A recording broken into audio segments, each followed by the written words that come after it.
Hello, hello. There are people out there that can see us, Starly. In a chat. Hi, Starly. I hope you're doing okay. As you can probably tell, I'm very tired, Katie.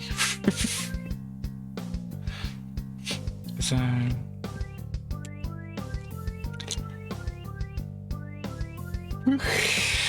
yeah, that.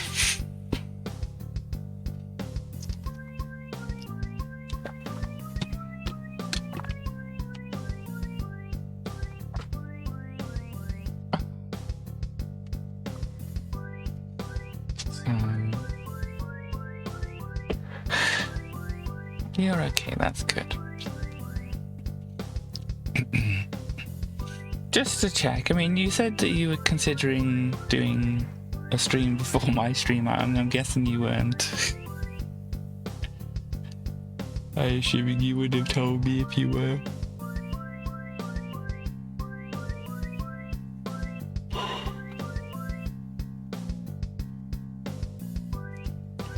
Next week. Okay, cool. It's always a good idea to just give me like a ping on something to make sure I'm with it. Chibi Robo, cool.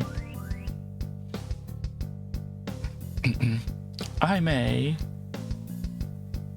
be due to have my second vaccination shot around then, so hopefully it doesn't clash too much with that. I'll let you know, obviously, if it looks like it's going to or whatever, but I still have to find out. I have to call at the end of this week, at the start of next week, or something like that. But anyway, hello everybody. I'm very tired, you can probably tell. We're going to be looking at some Amiga magazines as usual.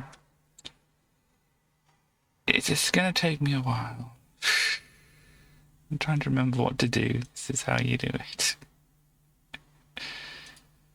So yeah, this is not it. I need it to pick up the correct window. Where is it? There we go. It's picked up the correct window now. So, where is it for me? Here it is. Let me move this into a place that I can see it. There we go. Move this down here. So, here we have... Well, this is Felix the cat, isn't it? And his magical bag of tricks. And apparently, right, yes, complete £60 package. I do like the colours on this magazine, it's very nice. But yeah, see now, this is £3.95. So it went up a little bit from, was it like 2 something, whatever, I can't remember what it has been previously to this.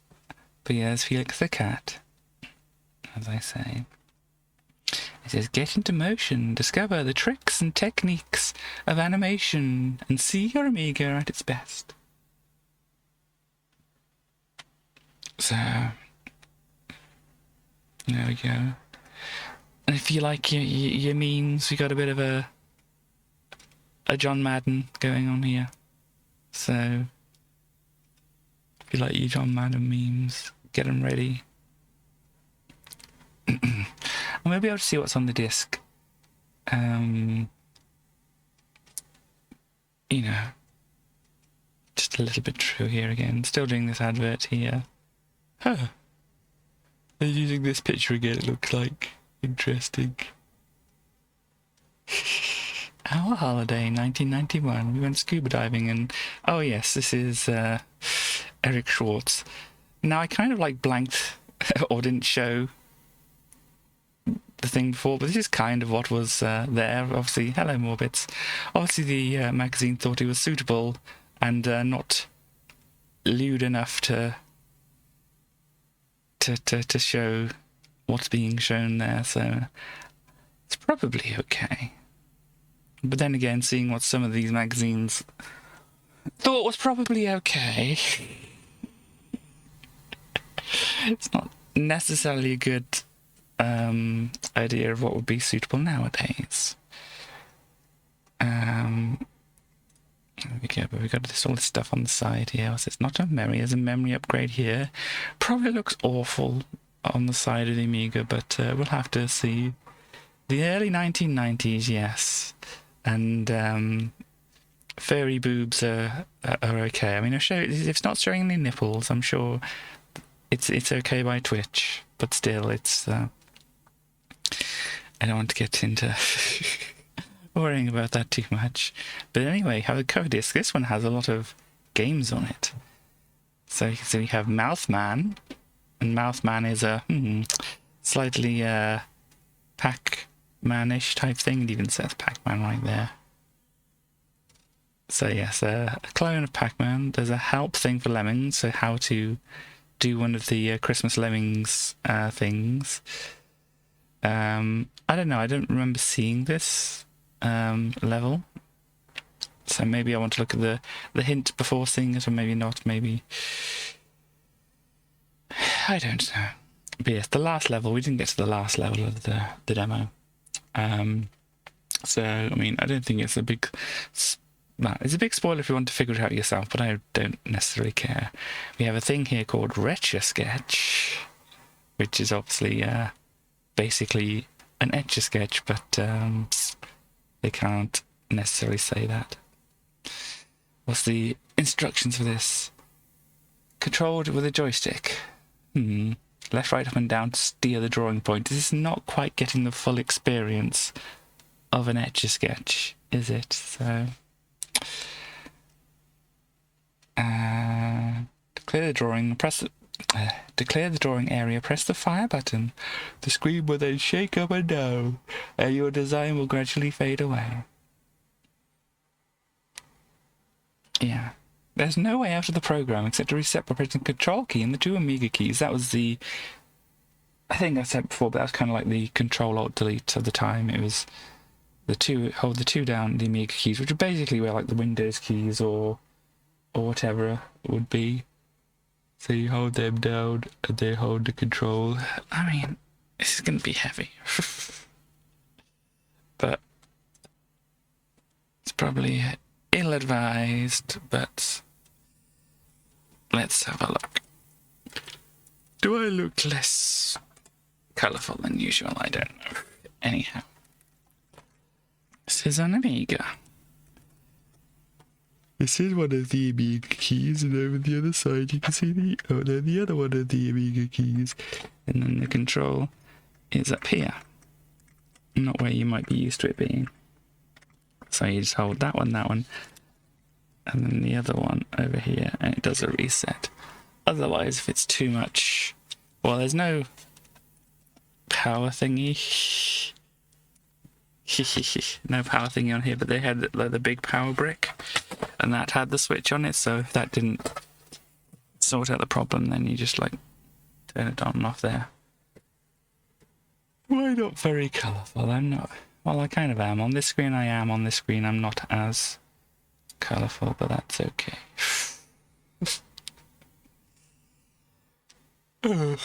Yeah, she was dealing with a tired Katie today. I mean,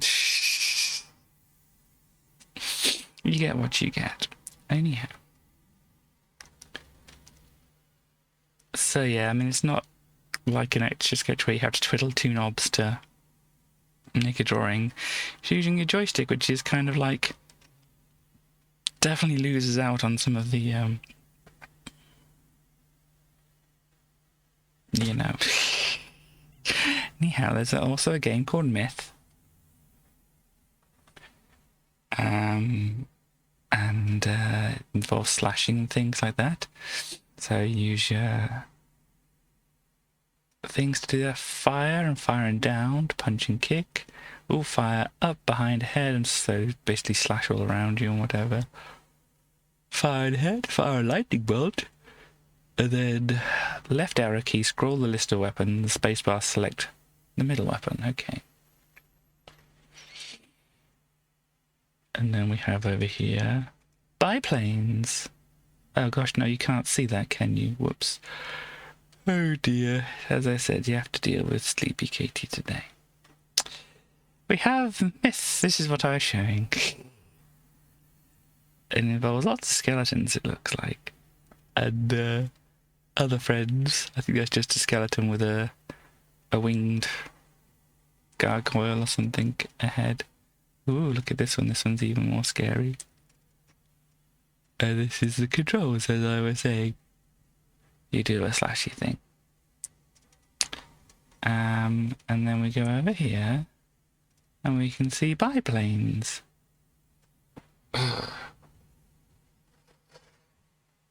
So they're attracted to at least 2 different types of planes. Tish. Or something like that.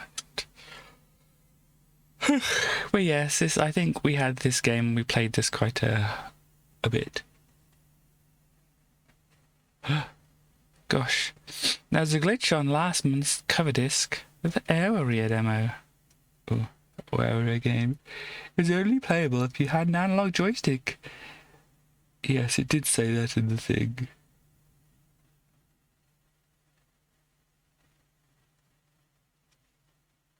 Okay. Should not be run on last month's cover disc. Do it on a copy of the cover disc instead. If you make a mistake and ruin the disc, all that will be damaged is a copy, rather than your only beloved copy.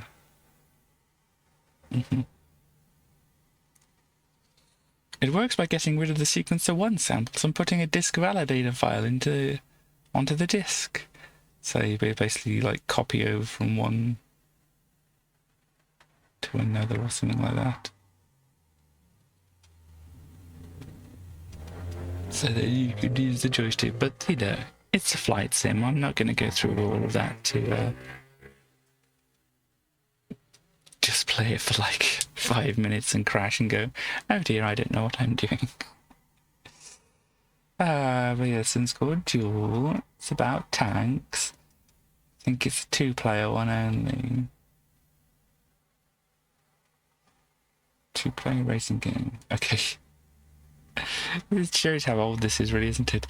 The playing system for Duel is very similar to that found in 2-player racing games. The top screen is for the green tank, the lower for the red. Rather than saying, it's a split-screen 2-player game.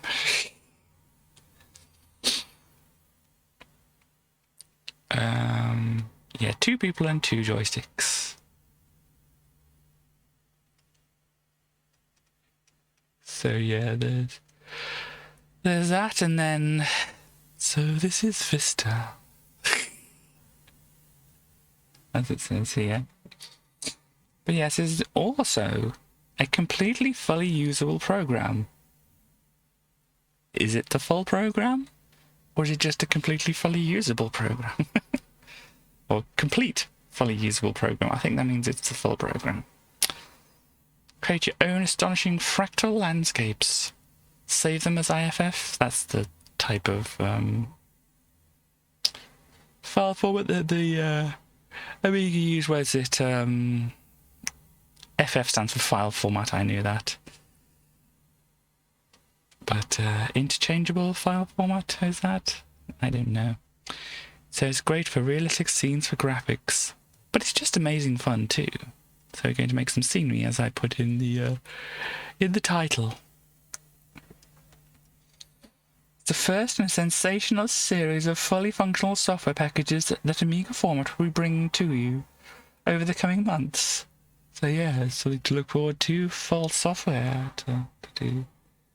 Oh look, there's more. Not only have we brought you the Vista program, but we've negotiated some great prices on upgrades. So you can get the manual for £4.95. You can get a Vista Pro 2.0 upgrade for nearly 40 quid. Make path. Create an animation. There's terraform. Create dem foil file. Dem format files, it says there.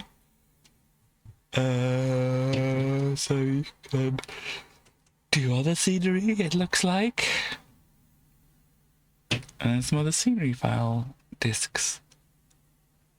And so, since this is the first one we're going to be looking at on the discs here, oh gosh, we need to know how to use it and such like that. So these are the instructions here. So this is the target, that's where you're looking towards. It's got an X, Y, and Z position.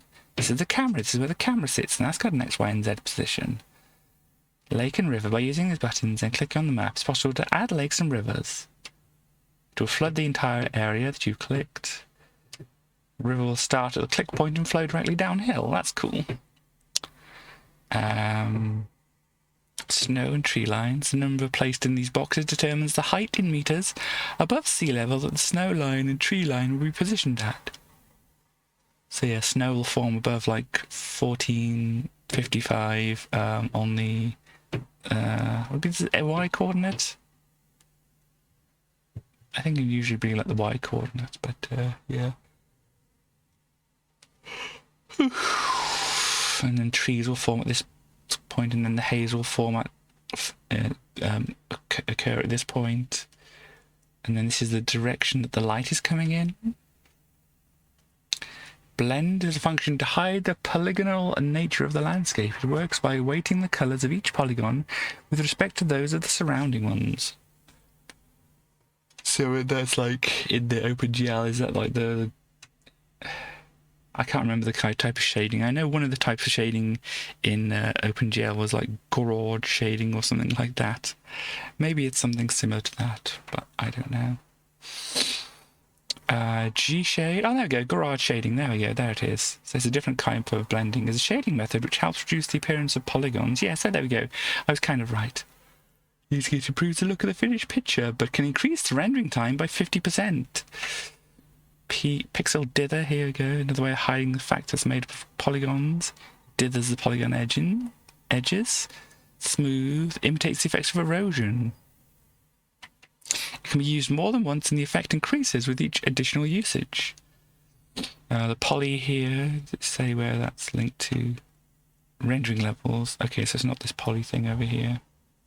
I guess that's the number of polygons, isn't it? Each button controls the size of the polygons and make of the picture. The edge length at 8 is the lowest resolution and 1 is the highest. Okay.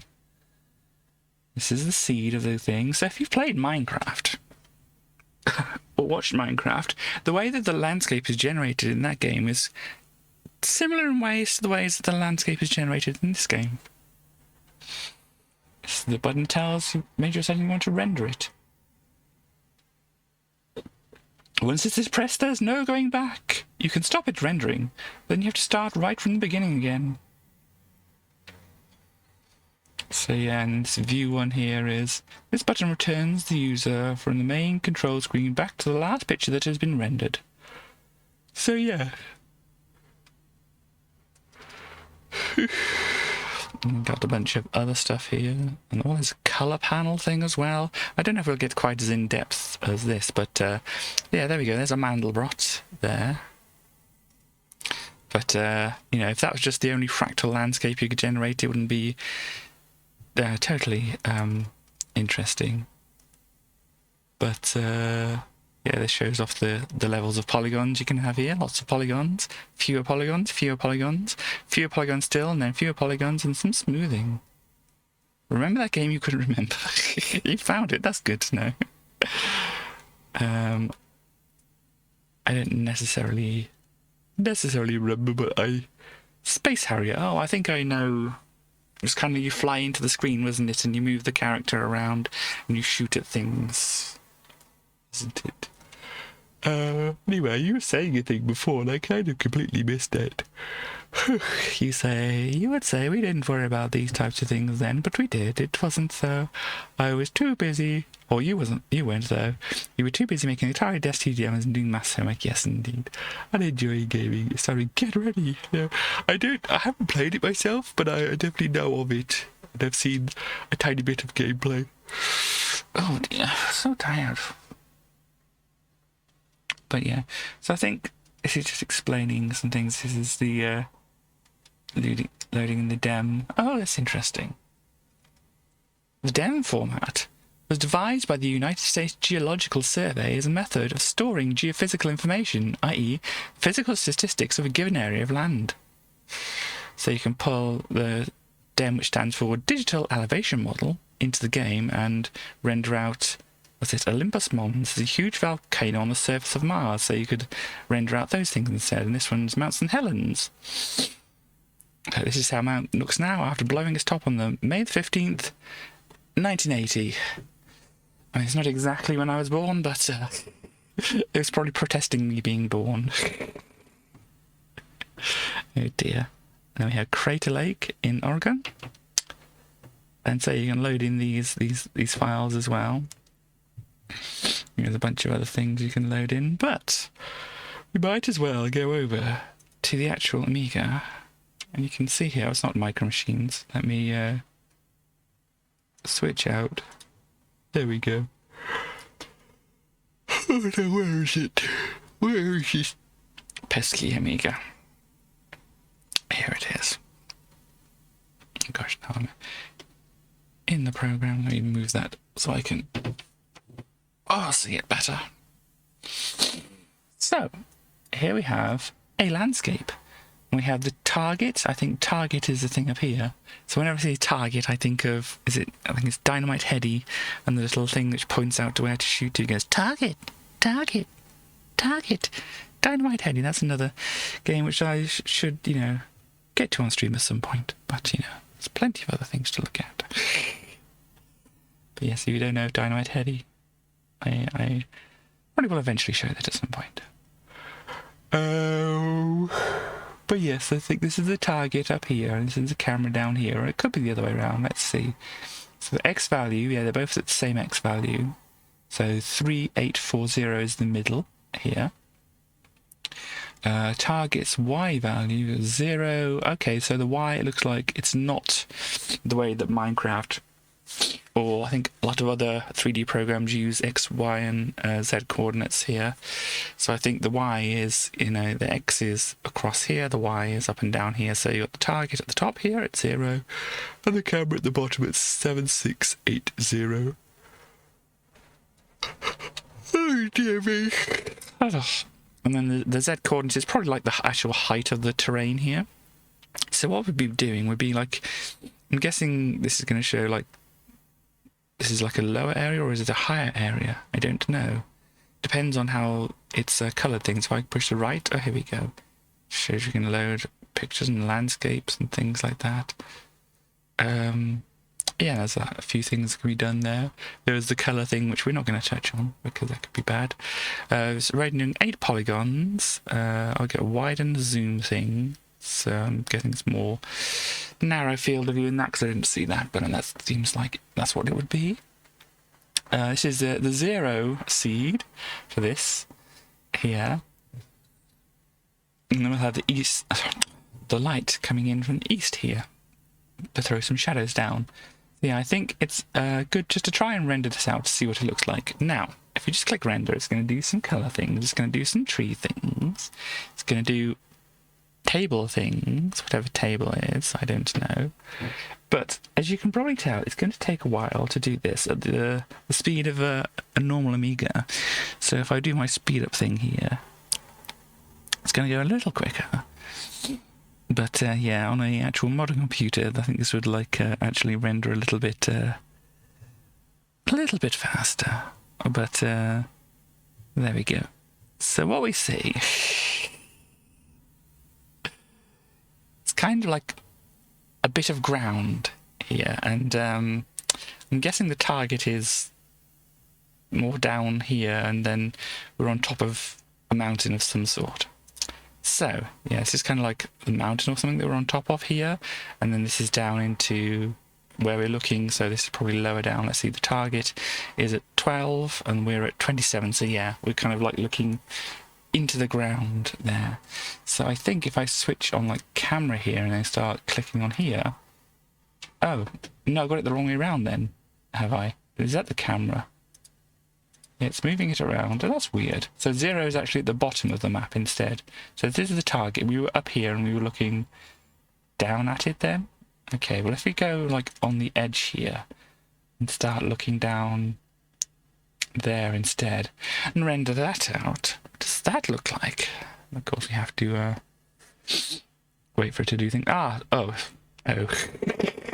It's already rendered or did some figuring out things in the background, but yeah, that's even worse, because I think we're just basically kind of, I don't know what we're doing here. So actual height of things here, how high can I move it? Can I put it like 4,000 or whatever, and then render all this out, so we'll be looking downwards.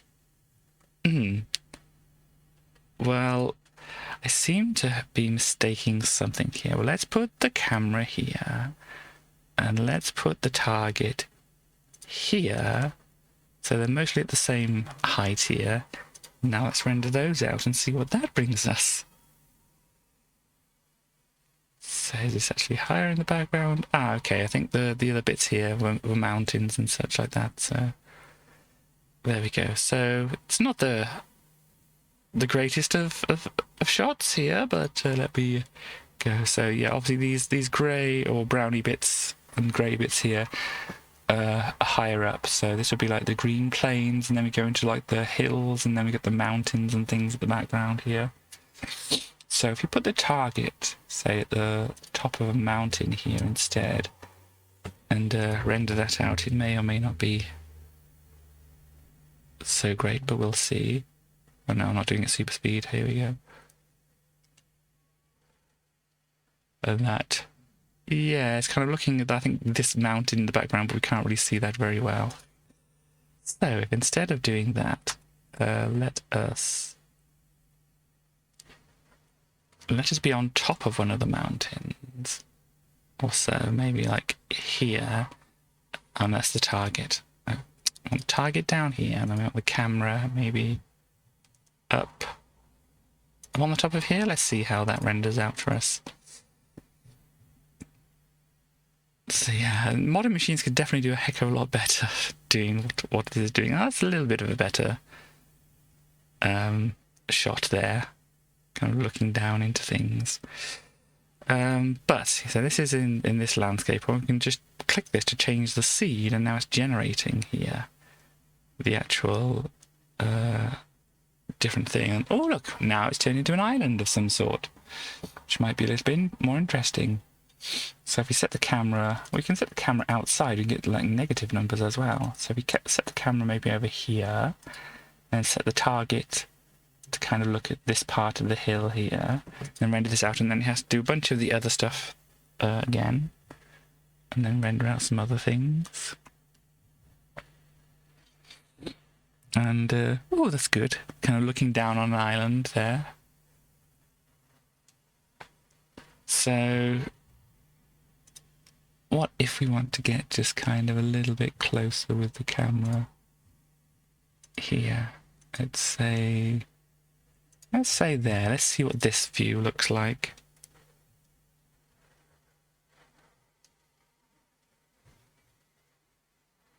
This is not as interesting. Oh, because we drop down. Let's start like 18 where it was before, and go with that instead. So we can be looking down more at the thing.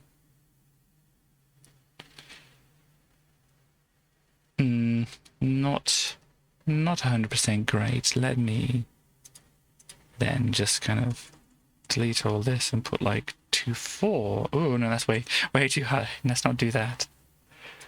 render this out, see what this looks like.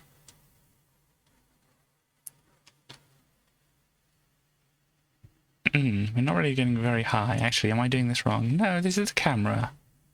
Should be the height of the camera. I don't know what clicking on these actually does. It's very, very peculiar. Let us then change the target to be more down here and see what this creates for us.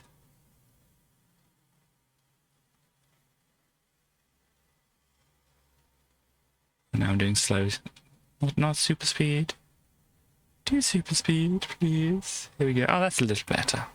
So we've got a nice shot of our island here now. So what we want to do is then kind of increase the polygons. Let's do it all the way to 1 and see how this renders out for us. So we can have like smooth polygons now.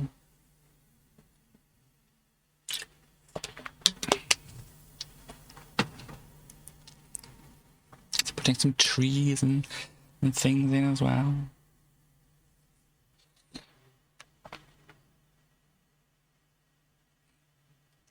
And even though I've got it on speed up, it's still taking its time. Oh dear. But yeah, just think of what computers nowadays are capable with their 3D capabilities. And yeah, this is about 400 FPS, so it's like 8 times faster than what it would have been. But we're getting to the draw part of it now. I think this is when it's actually creating the image. And then once this gets through, we'll be able to see what it looks like with lots of polygons. And so we know from like the wider view on the fewer polygons that we got like a good view of our island. So what does it look like when it's, you know, looking so polygonal?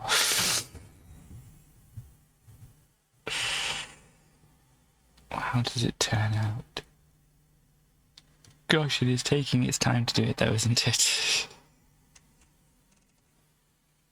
Maybe what I'll do is I'll finish off this bit of drink I've got here and then go and grab some more. Well, this rendered itself out. So please, enjoy the number at the bottom increasing. Whilst I get a little bit more drink.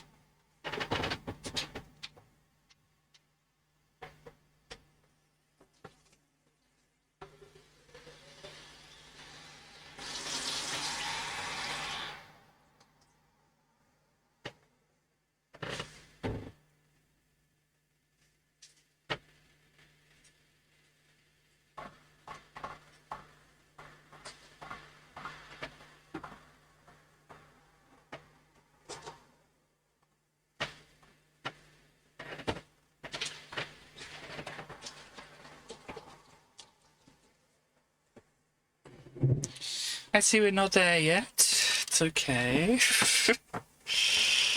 Oh dear me. Oh dear me.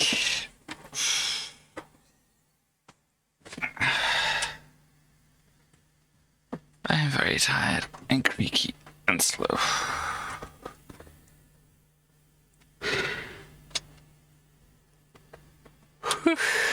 I think we're nearly there.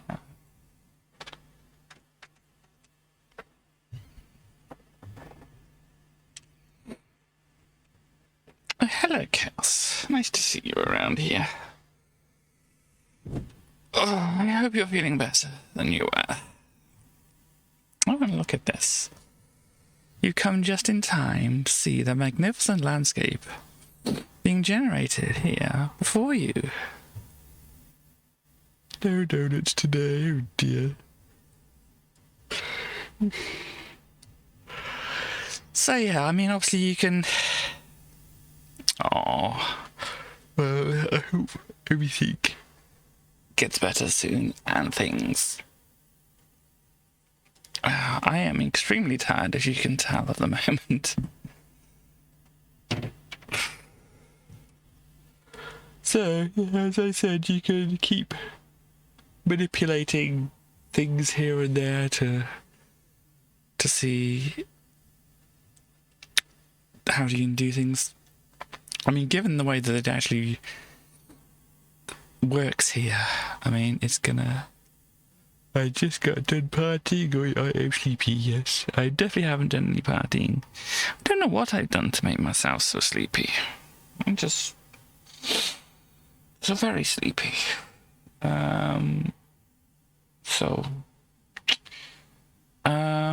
Yeah, so as I said, you've got this distance between these two. If we half the distance there and then half the distance of the Z here, we should get like a little bit closer and whatever.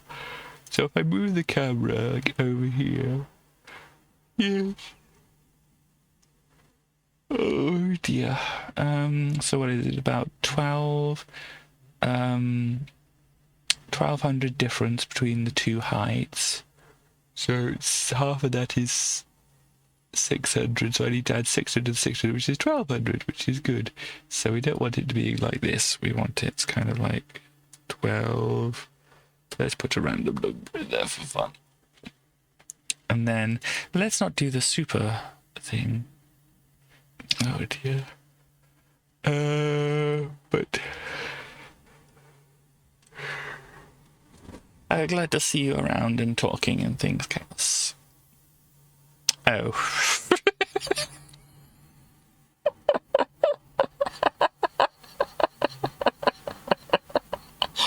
Oh dear. Ah, this program. I thought this would work. 'Cause charging by the minute, oh dear. I'm uncharging, what do you call that? You know, decharging. This is really... Okay, what is the number that's increasing and decreasing? That's the X that way. Up and down here. It's the Y that's changing here, isn't it? So I did get the right number here. It's just, it's very odd. I mean, if I just kind of put... Ah! Gosh, oh no, I've still got it on super speed. Okay, if I put just some very big numbers in there, we should be quite high up over it now if we render this out.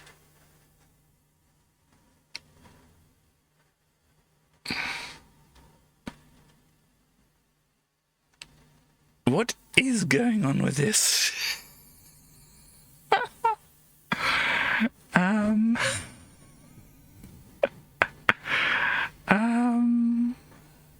Okay.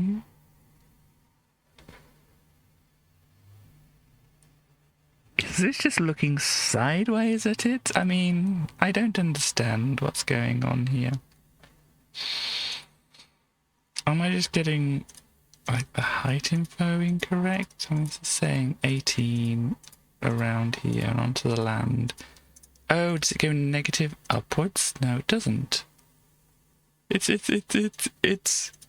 a creative thing, is what it is, Chaos. But I'm having problems trying to understand how to make it do what I want it to do. So we'll speed it up.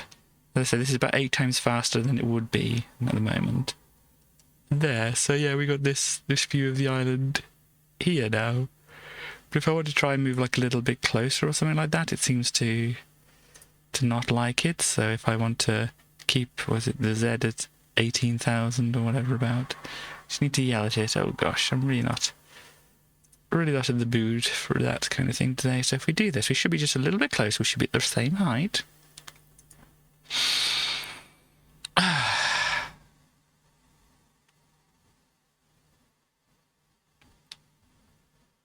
Okay. So the polygons look very rough here. Yeah. So if we go down to like 1000 instead, and then render it out, it's going to work a bit better. Oh, it seems to be roughly the same height. This is what's confusing me. Unless I'm just remembering things incorrectly. What if we put this down then at like 700 and something, and then render this out? Because the target is at 600.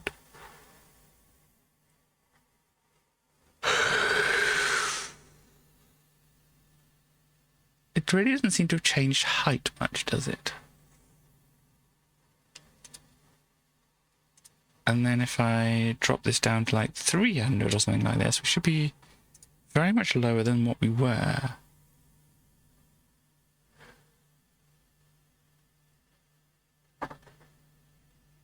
But yes.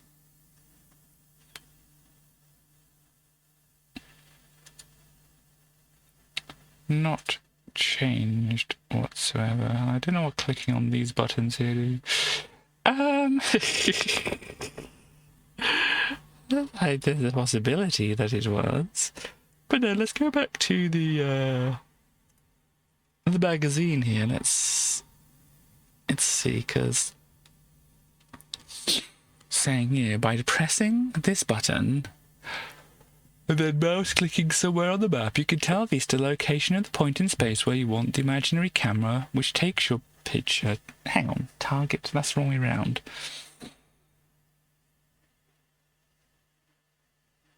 Tell Vista the location of the point in space where you want the imaginary camera which takes your picture to be aimed at. Okay, there we go, sorry, I didn't read the whole thing. So yeah, this is right, this is what I'm thinking it is. Camera. By pressing this button, clicking somewhere on the map, you inform Vista the whereabouts in space you would like to position the camera which takes your picture. This operation will put your camera at ground level at the point you wish it to be. It can result in polygons nearest to the camera appearing very large. A good way to avoid this phenomenon is to elevate the camera by 100 to 200 meters, thereby overlooking the large polygons. It's also advantageous to elevate the camera if you're rendering with the tree function turned on, because it is very easy to end up with most of your image obscured by a nearby conifer.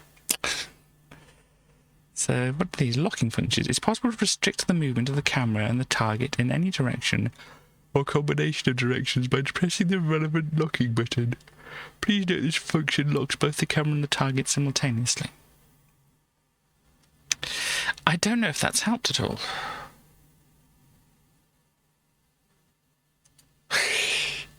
I honestly can't say that has helped at all.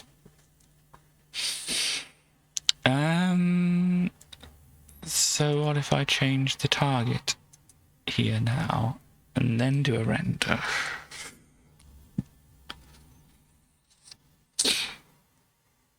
It should only like very marginally change the view, yes. And so then if we put this, it says it's just to do it ground height whenever we move it to.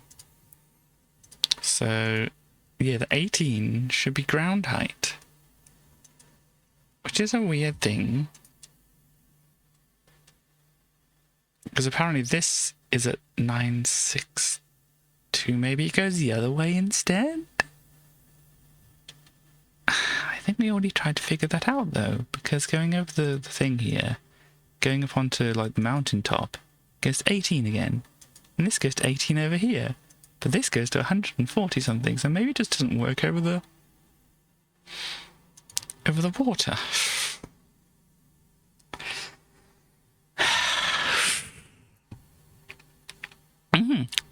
That's definitely a different perspective that we've got there now. So let's try.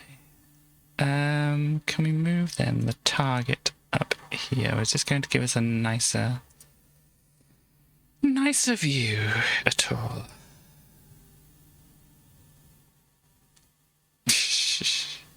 Not really. But then if we move over to here, then move this up a little bit, let's add an extra one on there, and then render this out. And that's the wrong one button. Then rendering this out, it seems to be the exact same. Or is that what it's saying? Is this the lock and unlock? So if I do this, then it'll render it where I say? Doesn't need to make sense to do that. But no, it's not changing the view at all. I think it's just slightly broken, unfortunately. But then let's add some things in here. Let's add some trees in as well and render that out. And it's going to take time. Even if I speed it up, it's going to take its time. Rendering out all those extra polygons.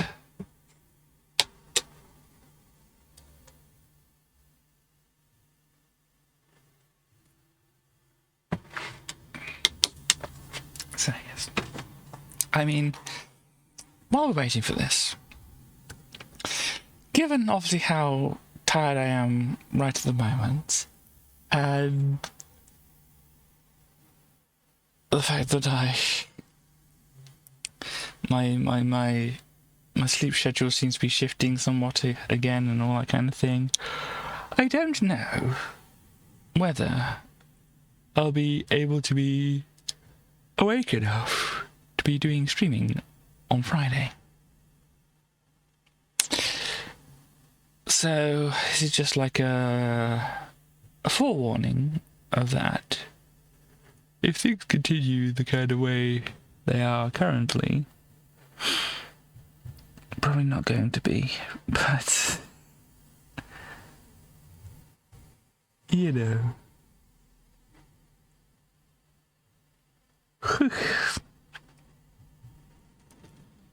We shall have to see, and obviously if I'm not going to, I'll pop it in the Discord, so that people know what's going on and such. But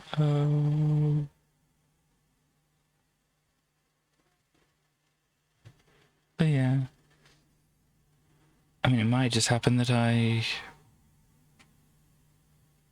manage to fall asleep early day and get lots of sleep and whatever. I don't know if that's going to happen. It's possible somebody somewhere around here has their TV on loud as well. Gosh, this is taking its time, isn't it? And there's a possibility that all we're going to be looking at when we actually load into this thing is a tree. Dear, oh dear me. Yes, and in the same vein, I don't know how long I'm going to be streaming today for. At the moment, I'm still obviously barely awake enough, but we shall have to see.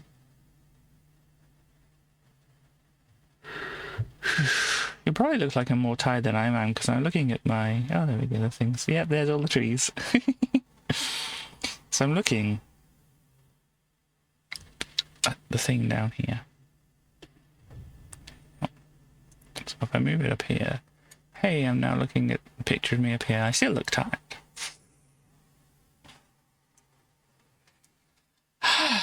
Gosh. But yeah, oh, no view. Let's have a look at our picture again. So here we go. We have a bunch of trees in the way. Or should I just say triangles? And then this beautifully rendered this beautifully rendered in the background. Oh my. So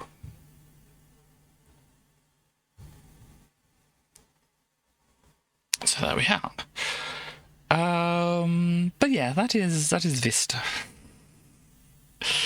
I was hoping to have some beautiful landscapes created here, but it seems like it's not working very well for me. So if we reset the things here, we can go onto the other disk that they have available. Let's load it into it. Oh, and it's actually just a, it has a finger. It has a finger we can poke things with. There we go. So these are the things that we've got on here. So what I'll do is I'll put a save down here. That should be the correct one. If it's not, it's too late. We can look at the Lemmings help and see what that brings, because obviously this is apparently how to complete one of the Lemmings levels that I didn't get to before, but I'm going to look at it anyway.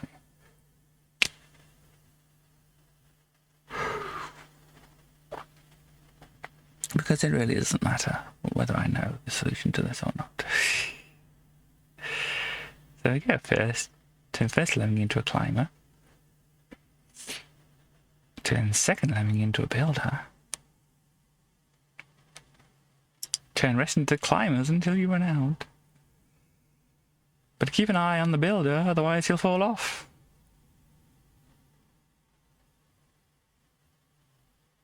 Turn the first climber that comes over the top into a miner above the grey platform.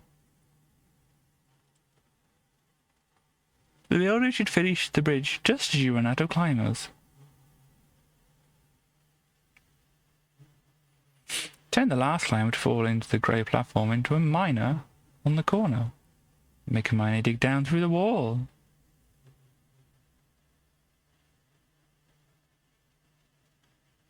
Now all the lemmings should walk safely through to the exit. Hooray! I'm not quite sure how the other lemmings... Oh, they're climbers, aren't they? Yes, that's how they survive. Okay, that makes sense.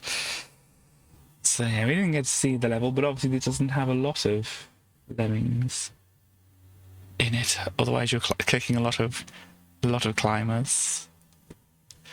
And then they all fall down into here, and they'll drop down here. They'll come into here. Well, when it comes back over here, I can actually demonstrate.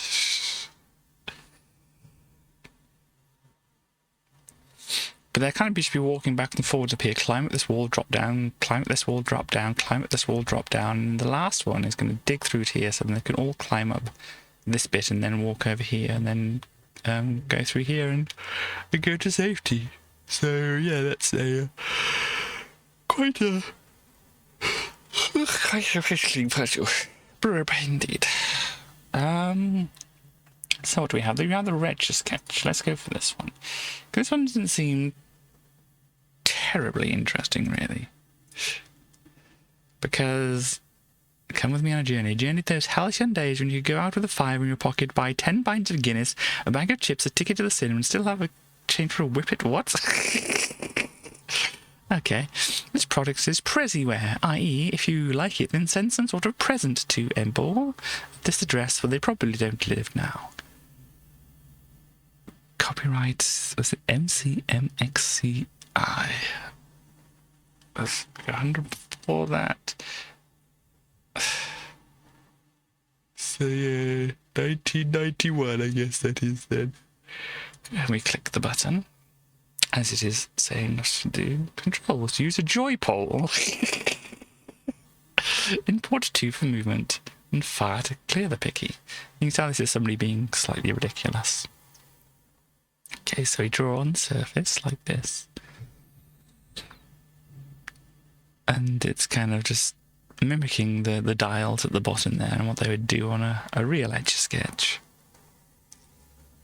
And then you push the button to shake it around like this.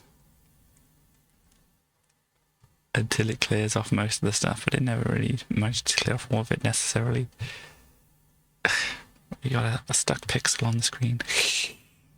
No, we're not getting rid of that one. Oh, and that's because that's where our dot is at the moment. That's okay. That's fine. So what picture shall we draw here? Let me try. Do a thing here. Shake it off. Shake it off. Oh gosh, this is kind of awkward. Gosh, let me do that. Oh no, this is not good. Hang on, I'm making a drawing.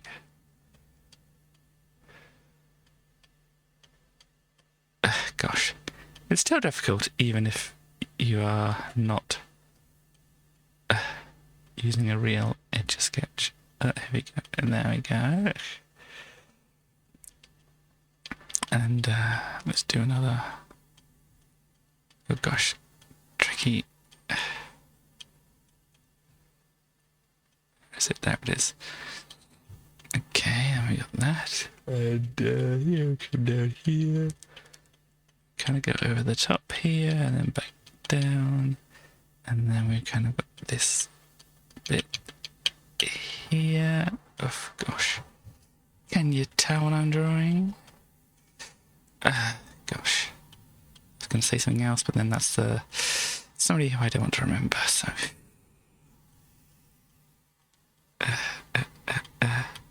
Hang on. Here we go. And this is, okay, it kind of works. So, does anybody know what the drawing is of? Does anybody want to make a guess?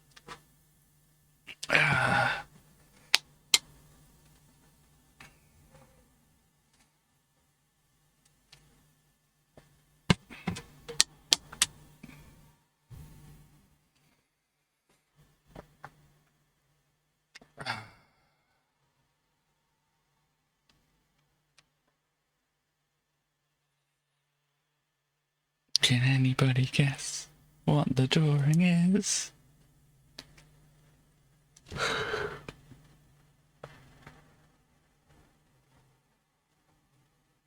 It doesn't look like anybody has the guess at the moment.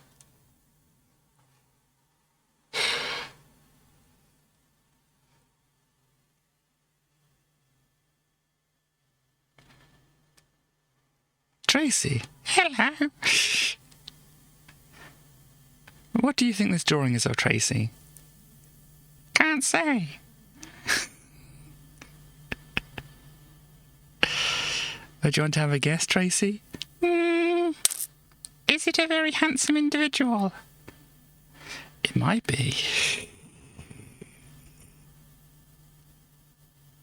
Oh, it's me! Look, it's me! It's me doing this. Yeah, it's a picture of you, Tracy. I hope you like it. It's a very good picture of me. I don't know if I'll do it quite well. I mean, I think my hands are quite good for doing etch-a-sketchy kind of things. I could kind of like do things, little things around like that. Yeah. So yeah, it's just like I could possibly do that. I mean, you don't have to do them both at the same time, do you? No, you don't have to do them both at the same time. You could do like one dial and another dial. It might be difficult on like the diagonal bits of it. Yeah, it could be difficult. But if you take it slow and steady, you can get it done. Indeed you can, Tracy. So do you want to pose as the Tracy in the pictures there is posing for everybody one last time before you go back over there? No, I will do that.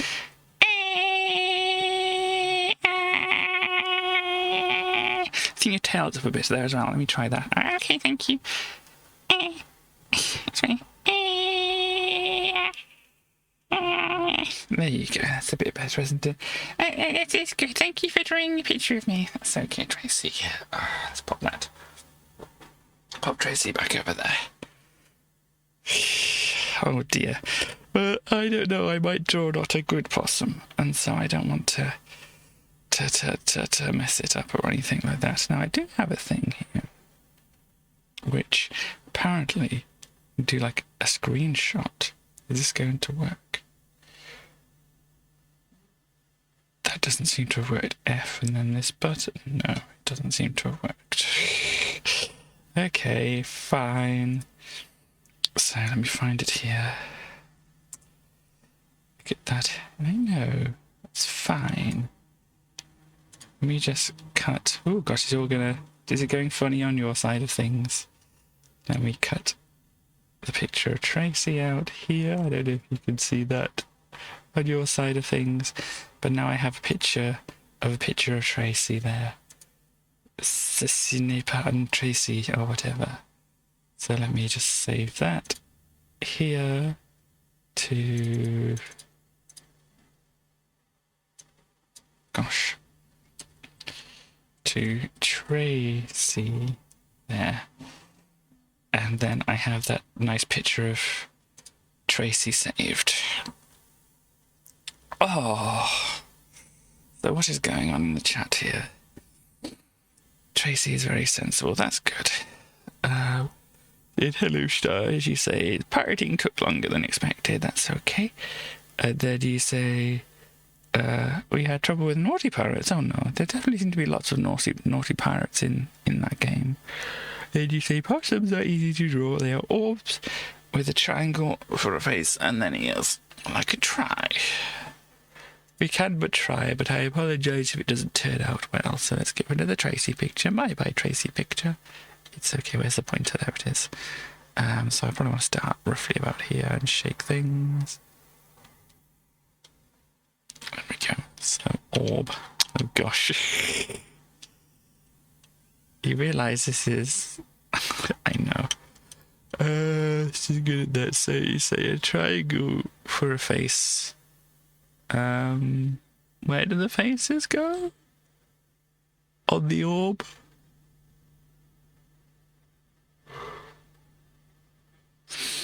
Does it go in the middle of the orb, or the bottom of the orb, or the top of the orb, or the side of the orb? Where does it go? Side of orb. Like, gosh, like that? With a triangle for a face, and then ears. So the ears could be like up here. Like, oh gosh, that's a big ear. Let me kind of have the orb kind of being awkward. Big head to body ratio. This is not what you were saying. Were you talking about the entire thing? I don't know what you were meaning. But this is kind of a possum. Kind of works. And then we have a little body with some little arms. Very little arms. And a little foot down there. It can do this. They want a tail as well, don't they? Can have a bit of a tail over here. And then it can go up there. And that is a possum. Let me do a picture of the possum too. There we go. So I will take another picture and then save that out as possum. A nose dot. Oh dear.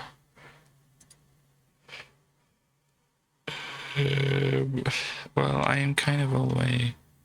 Oh gosh, yes I can do. Where is my pointer gone? Oh, it's down there. That is that thing. That's why I wasn't being able to move things. Okay, let's kind of mess it up slightly. Oh gosh. Kind of awkward. Oh no, it's gone a bit wild. No, I don't think that's working.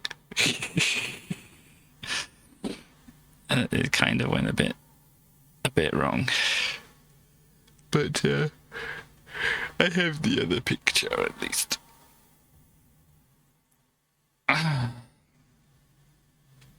So that was that. And then we have the dual thing, which is a 2-player thing. So we won't be able to probably look at it. Oh, it looks like his name was game as well, because it has the A.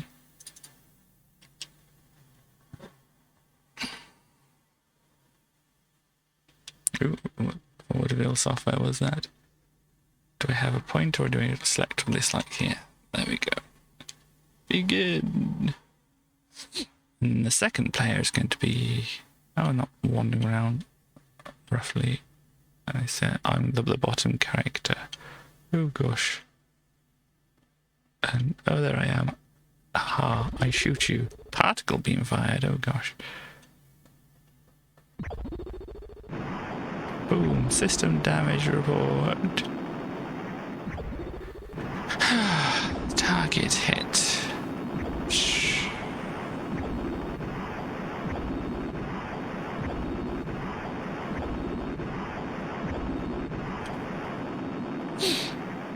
So yeah, I mean, you can kind of see how this would go. You drive around and then kind of, oh gosh, you go fast. Oh gosh, I'm going fast backwards now. Oh, I see. The little thing at the left-hand side is basically the speed. And then we crank that down to there to be, oh, zeroed. And then if you go forward like this, it's like, we are going super speed, and it doesn't automatically snap back, so you're just always going at that speed. Oh, then you push down and it automatically stops you. Boom, like that.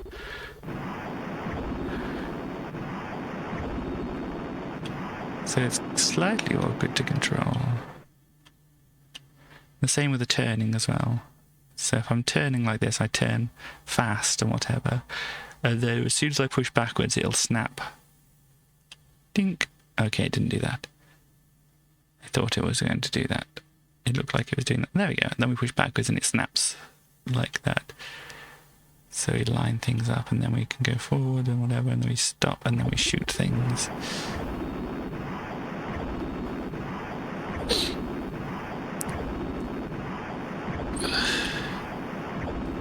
And eventually they just fade to white. And there you go. So basically that's what we've got there for that. Mouthman. Let's have a look at Mouthman. As it says, this is just a Pac-Man kind of game. Here we go. Mouthman by MJ Barker. We've got a maze editor as well. Wow. One player, start game. Munch, munch, munch, munch.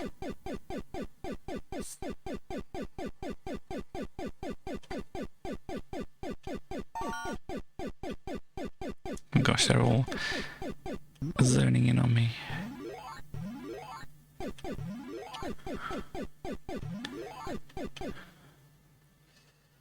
I can grab these at least.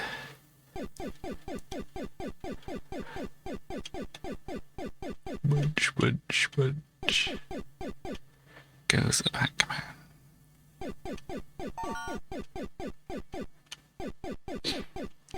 And yeah, I can defend myself from them. Munch, munch, munch. I will munch you. And get the log or whatever it is there.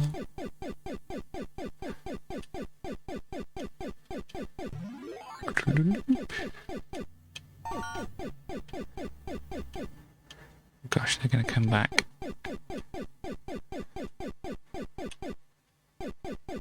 Ah, ah! I was nearly there. Oh, they're all going that way, are they? Oh dear.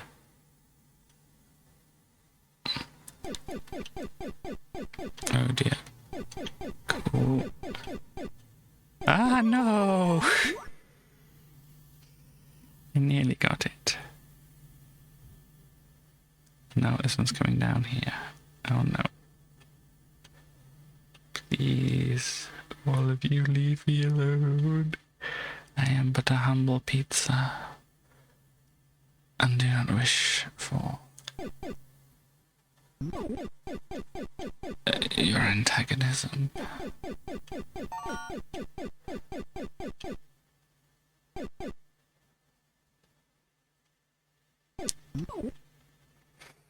Oof. There we go. We did packing. Ooh, getting faster now. And there are orbs. Oh gosh.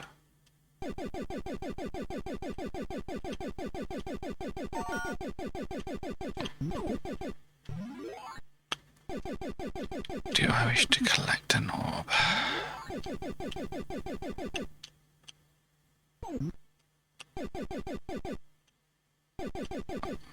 I don't know what the orb does,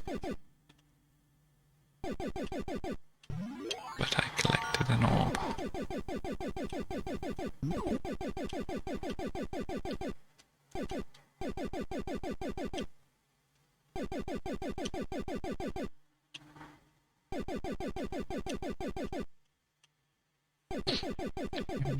Eat all the dots.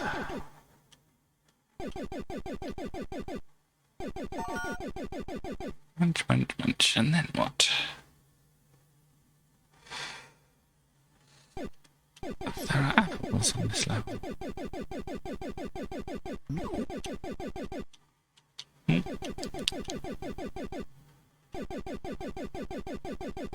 So yeah, it's a very standard kind of Pac-Man.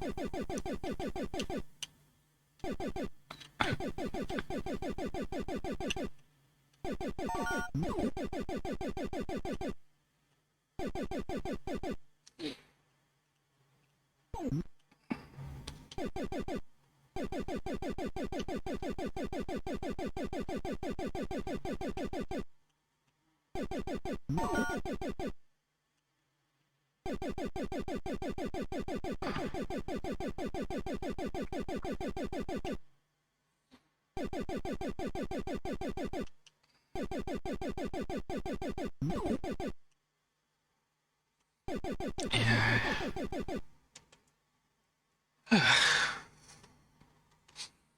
How much? Oh, this is interesting. This is a slightly different arrangement.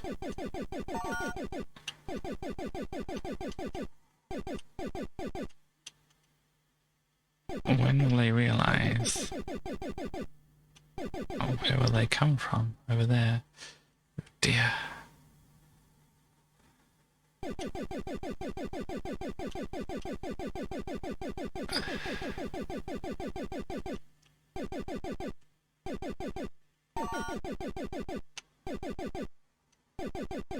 Wait, do they get like randomly moved around when they go through things? Oh dear.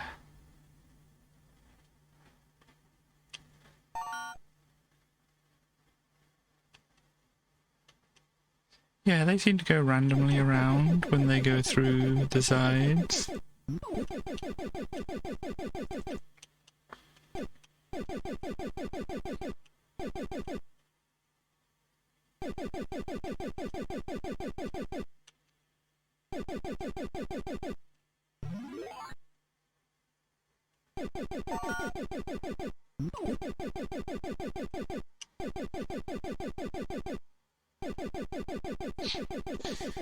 So, if you want a Pac-Man game with some different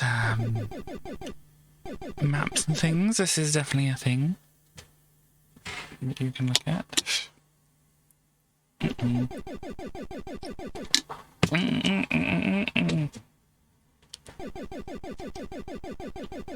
Gosh.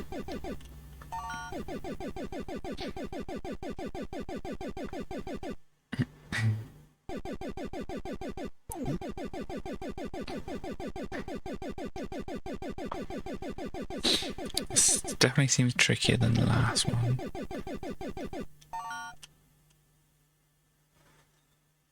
Red is on me.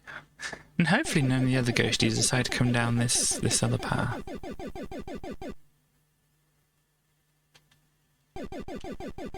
Orange, you're gonna be annoying. Oh gosh. Ah.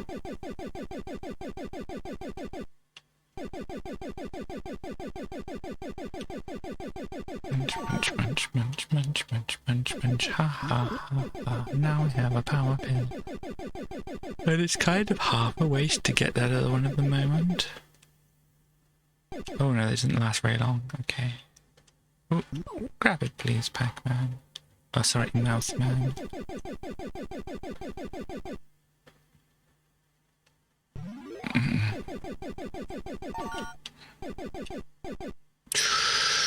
I made it. I was wondering at the point there.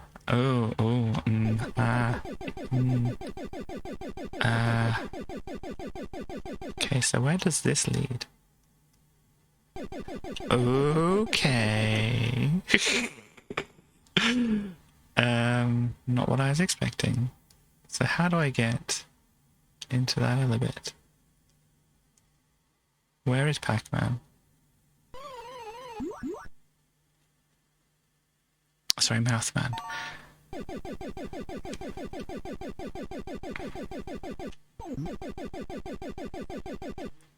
So something happened there. I'd see the trans ghosts together there. Okay, can I go into... There's a secret in here. Oh, and then you come out here, do you? Okay.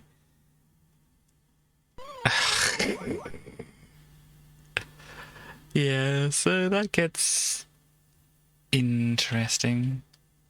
If you look at the maze editor. Oh, no, don't change that over. Maze editor? Do I click? Oh, no.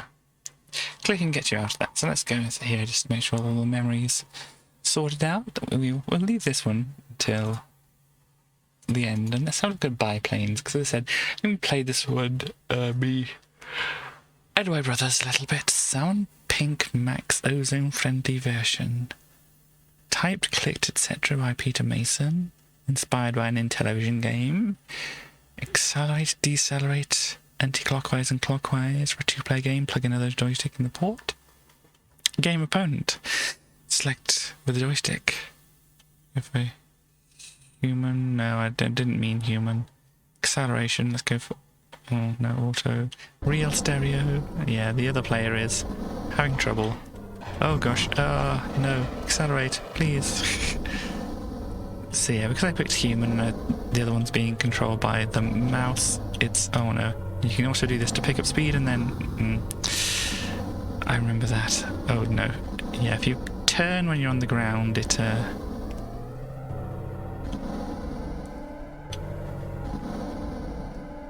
just makes you fall in. You stall out like this, you can pick up speed going down here, and then woo, go into a thing, yeah. Again and enough. Oh, this is a gain, is it? Oh dear. So you can see if you actually had two players on this, how it could be fun, because you shoot at each other like this. But, can I escape out of this? No.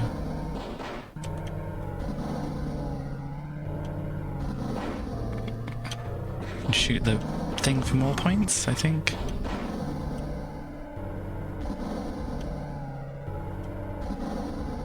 I have played this before, yes.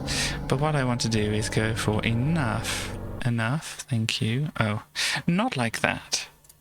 I want to go back into the game. Oh no, that's load. That's not fast forward. This is the thing, and I want to go to computer, so I push across there. The game level. Let's go for so-so instead of hard. Let's go for auto acceleration. Real stereo. So yes, the other thing is now computer controlled character. And so... Oh dear. Ah! That's certainly one way to do it.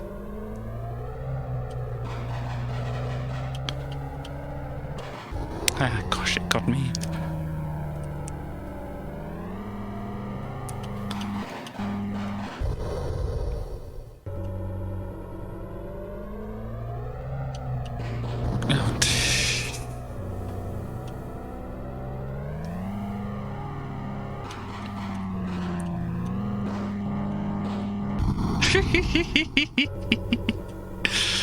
Yes. Oh gosh. Well, I managed to do it. Let me... Ah, gosh. Get off the ground, off the ground, off the ground. Oh no, this is not good.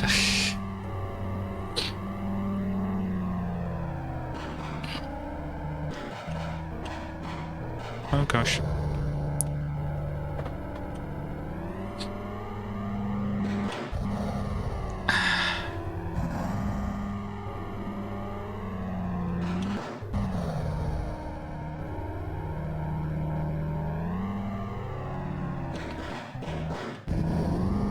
They are a fairly good shot. Certainly doing better than what I've been doing. Ah.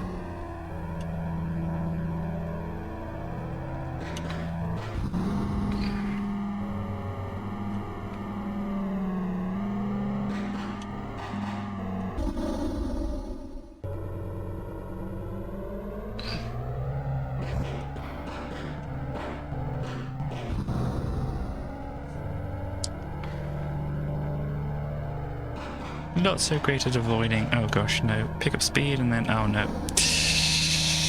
Again. See if I could do any better. Again.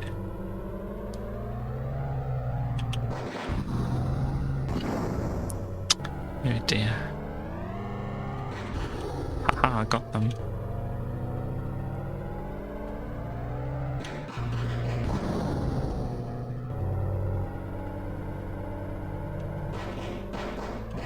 Yeah, you can't shoot them on the ground then, okay. That's why they weren't trying. I think it's got like auto acceleration. Yeah, I did say, didn't it? Oh no.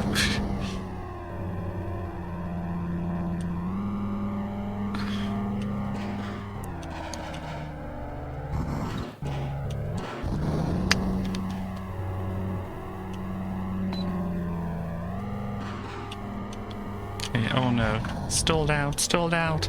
Ah, managed to save it somehow. Wow, look at that. Oh no.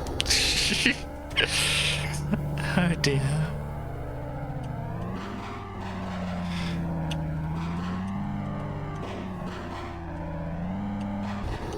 Okay, cool.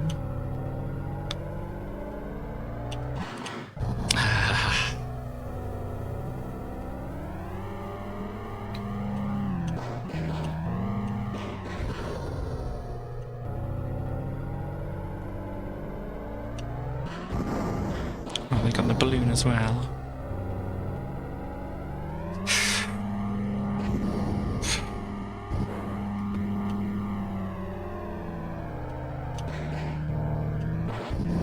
Dang it.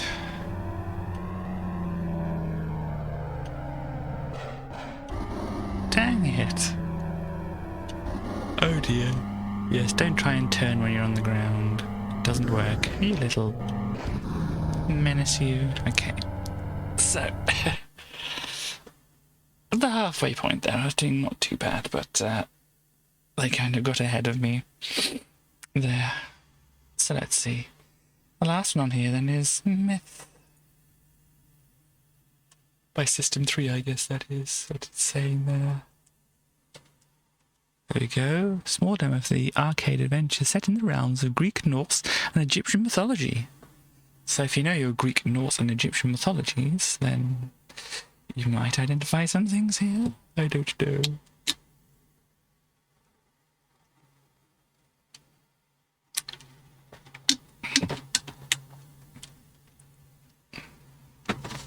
I did press fire. I think it's still doing loading though. Oh yeah, here we go. Oh gosh, now I'm... Ah! Oh dear. There's a fireball down there. Let me... Can I... Oh, pick these up? Can. Punch. Punch. There's these other things. Okay, that went up there. Ugh. Yes, it's a bit rough to control. I should be able to use the fireballs, but I think what I've got to do is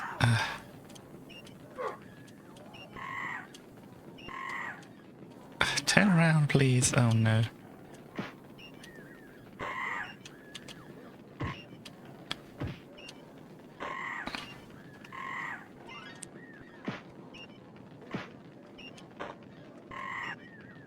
punch them again. Oh gosh, that's a big pit.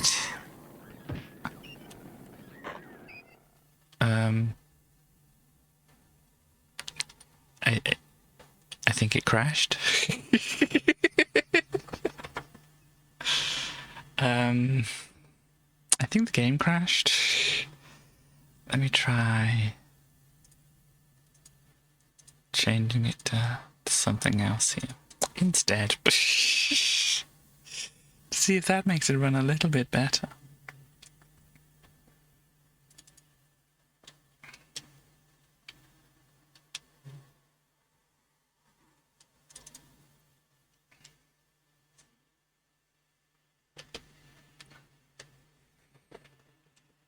This actually... No, okay. Oh dear, no, this is not good. It doesn't like this. Let's try going back again. Something else instead. Let's see if this helps.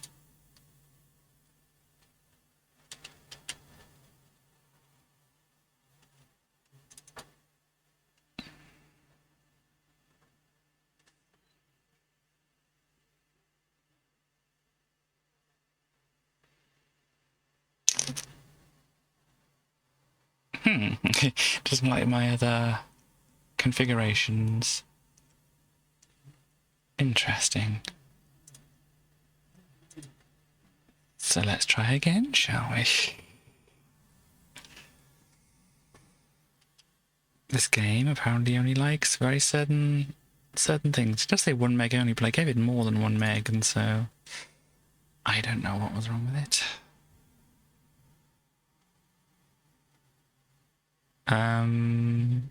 Has this game just refused to work now? Let me try something else then.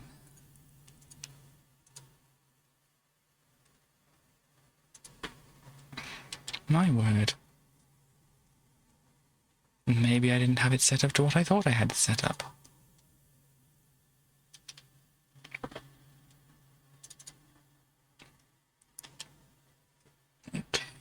Okay, so it apparently only likes a Amiga 500 with 1 meg of RAM. Oh gosh. Punch, punch, punch, punch, punch, punch. Oh, they got a sword. I wanted the sword. Can I grab and then I move this and then I select over this. Here we go. So I can do more stuff. Oh gosh. Ow, please.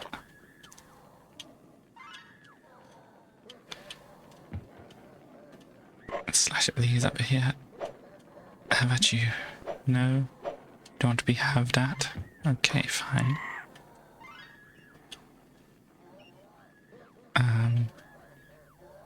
Why is there a skelly hanging up here?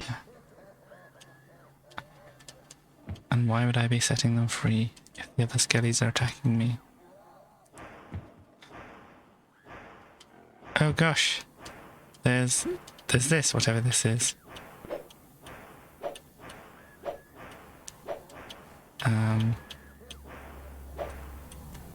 Yeah, just chill. Oh, for the skelly.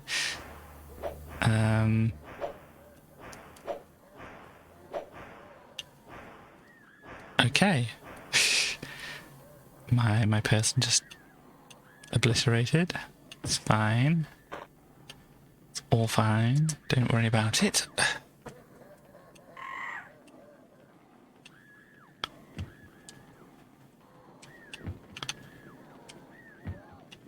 Gosh, it's just so clunky. Can I please get up onto here?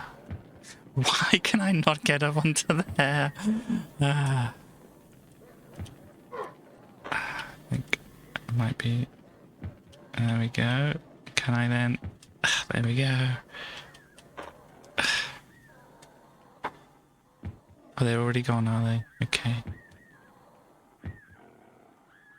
Alright, I know there's the thing over here now. So if I select this, I can shoot fireballs. Do the fireballs help? Don't think they do. I can't jump and shoot fireballs either.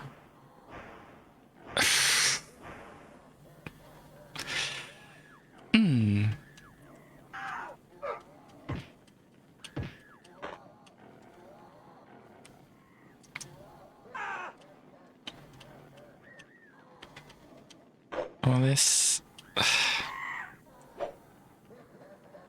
as Chaos would say, ooh, this is a game.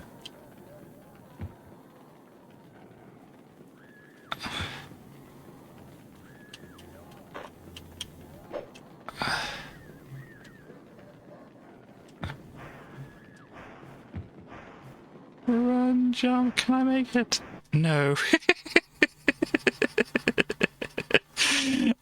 No, it didn't crash. Okay, well let me just go back over to the magazine and see if that will help me somewhat.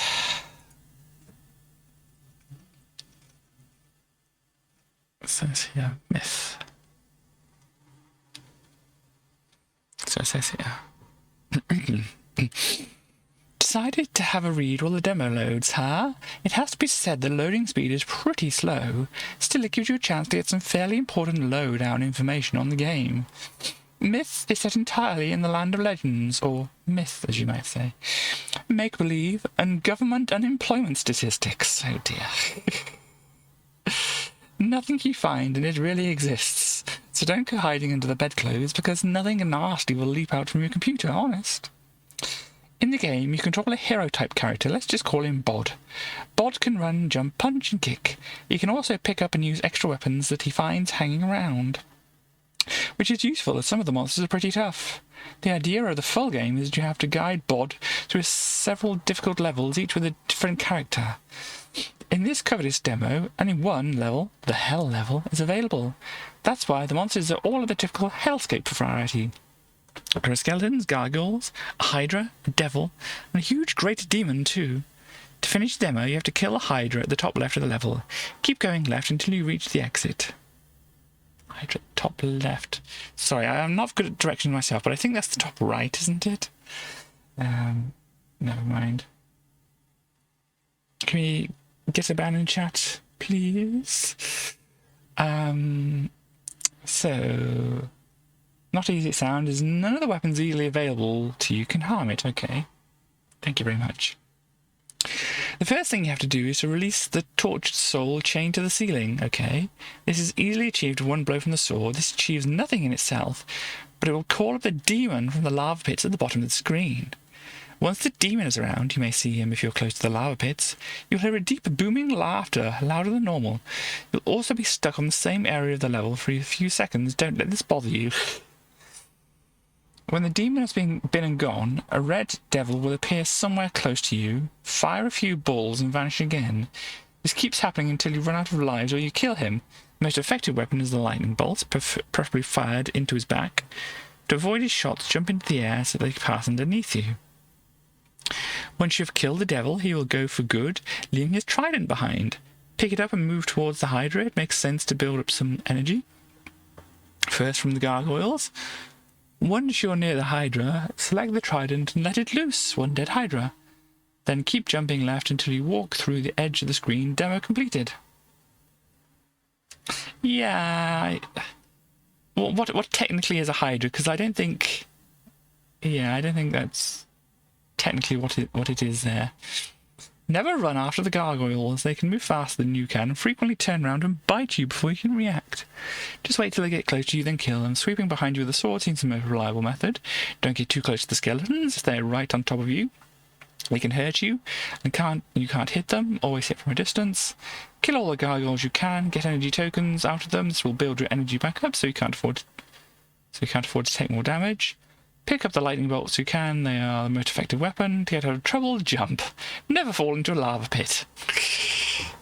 Gosh, if I'd known that. Let's try one more time on this, I think. Where's my pointer? Okay, there it is. So yeah, if we try one more time on this. Many-headed snake thing. Creature with the head of a lion, goat and snake as a chimera. Okay, cool. Thank you.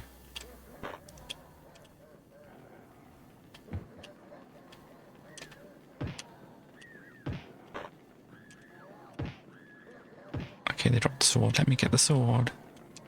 Come on, get the sword. And then use the sword. Cool. So I have to save, or whatever, the skeleton that's up here.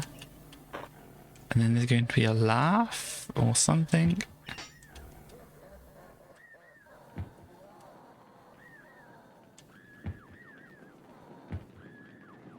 And then the demon is going to chase me or something.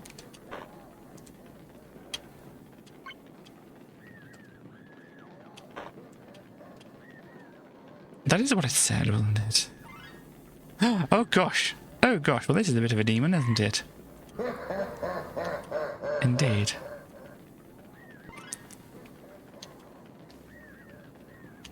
Hello? Oh gosh. Ow.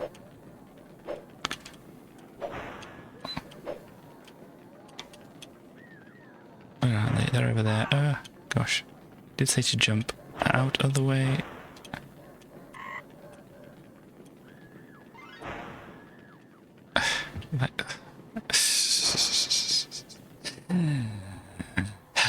Dear me. Oh, hello, demon. It is a cheeky demon.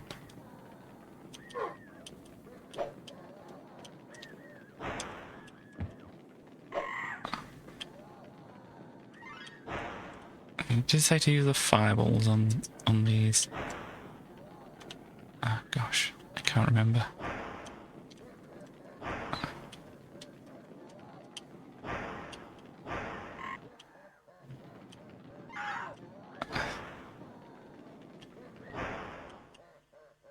And it's locked up again. Oh dear. Well, this definitely seems to have its issues, doesn't it? Ah, gosh, dropping things here. And scraping my knee on things here as well. Not good. So, that was Myth. There. Where's my pointer? There it is. So, yes, if the game didn't keep locking up, maybe I would have had a chance, but there we go. So, if we zoom back in, that's kind of almost right. Yeah, Vista, Nightmare. Oh, Vista. And apparently you can edit colours and things on it as well. There we go. The Bitmap Brothers, Xenon, Cadaver, Speedball 2. They have, or Volume 1. Street Date. Oh gosh. April, what's that say? April... What does that say? Is that 99? What? I don't think it's a glitch with the scan. April the 25th is that saying? But then it's got this weird bracket thing on it. I don't know. It's just weird.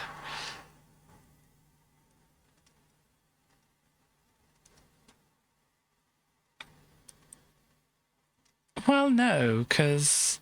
Well, that... Okay, maybe that does make sense. Okay, yeah. It's the price.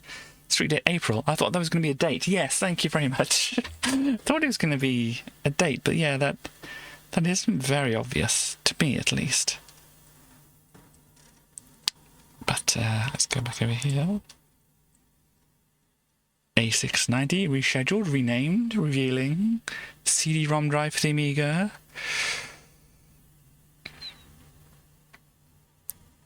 Penson from March arrival is now looking likely to arrive a few weeks later.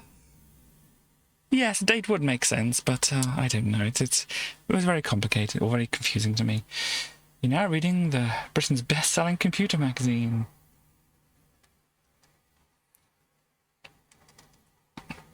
What is this? Ocean anti-piracy plan flops. The anti-piracy, they were talking about this last time, weren't they? The anti-piracy dongle included with Ocean's game Robocop 3 and intended to prevent dongle-less pirate copies from being played has become a spectacular failure.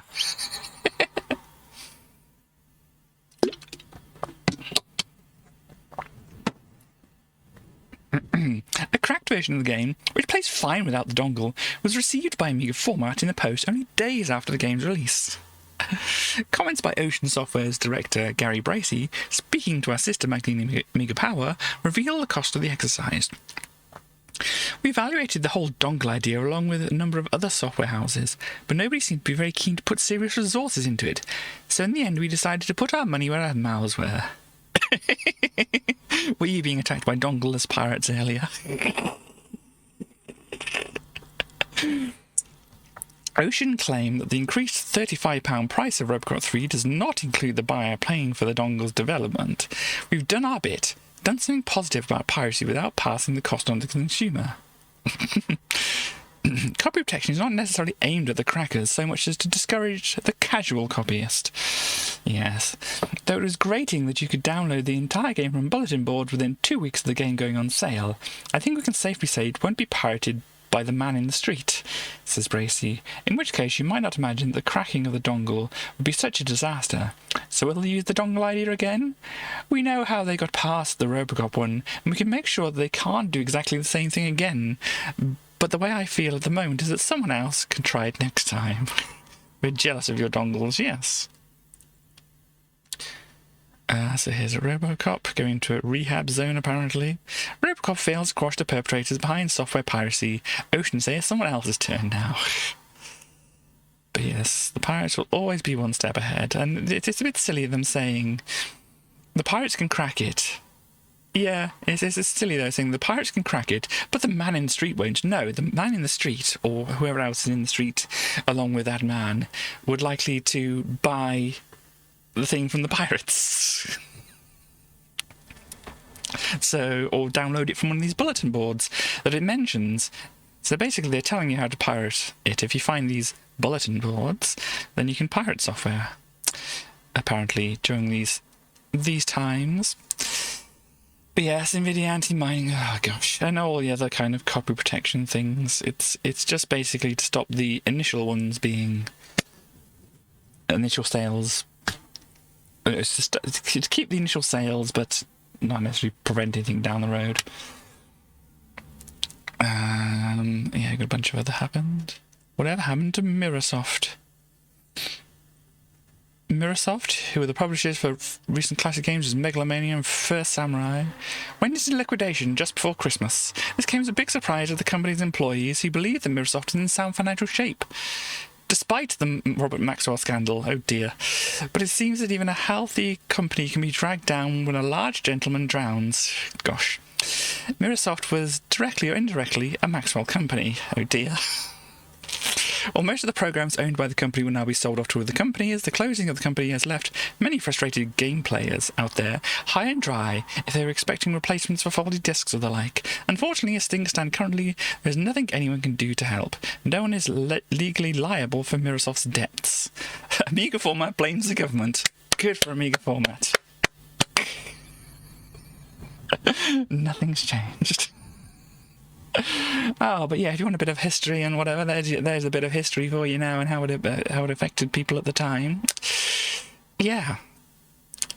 And thank you very much for saying that I am a good Chaos. You are too a good, and I hope that you have better times ahead. I don't know. It's difficult for me to do things like that. Anyway. I'm sure you understand. Okay. There's a hell of a lot of excitement about the latest released Vista Pro, the heavyweight upgrade for this month's Amiga Format Collection program. Yes, which claims sci-fi writer Arthur C. Clarke described as a fantastic program.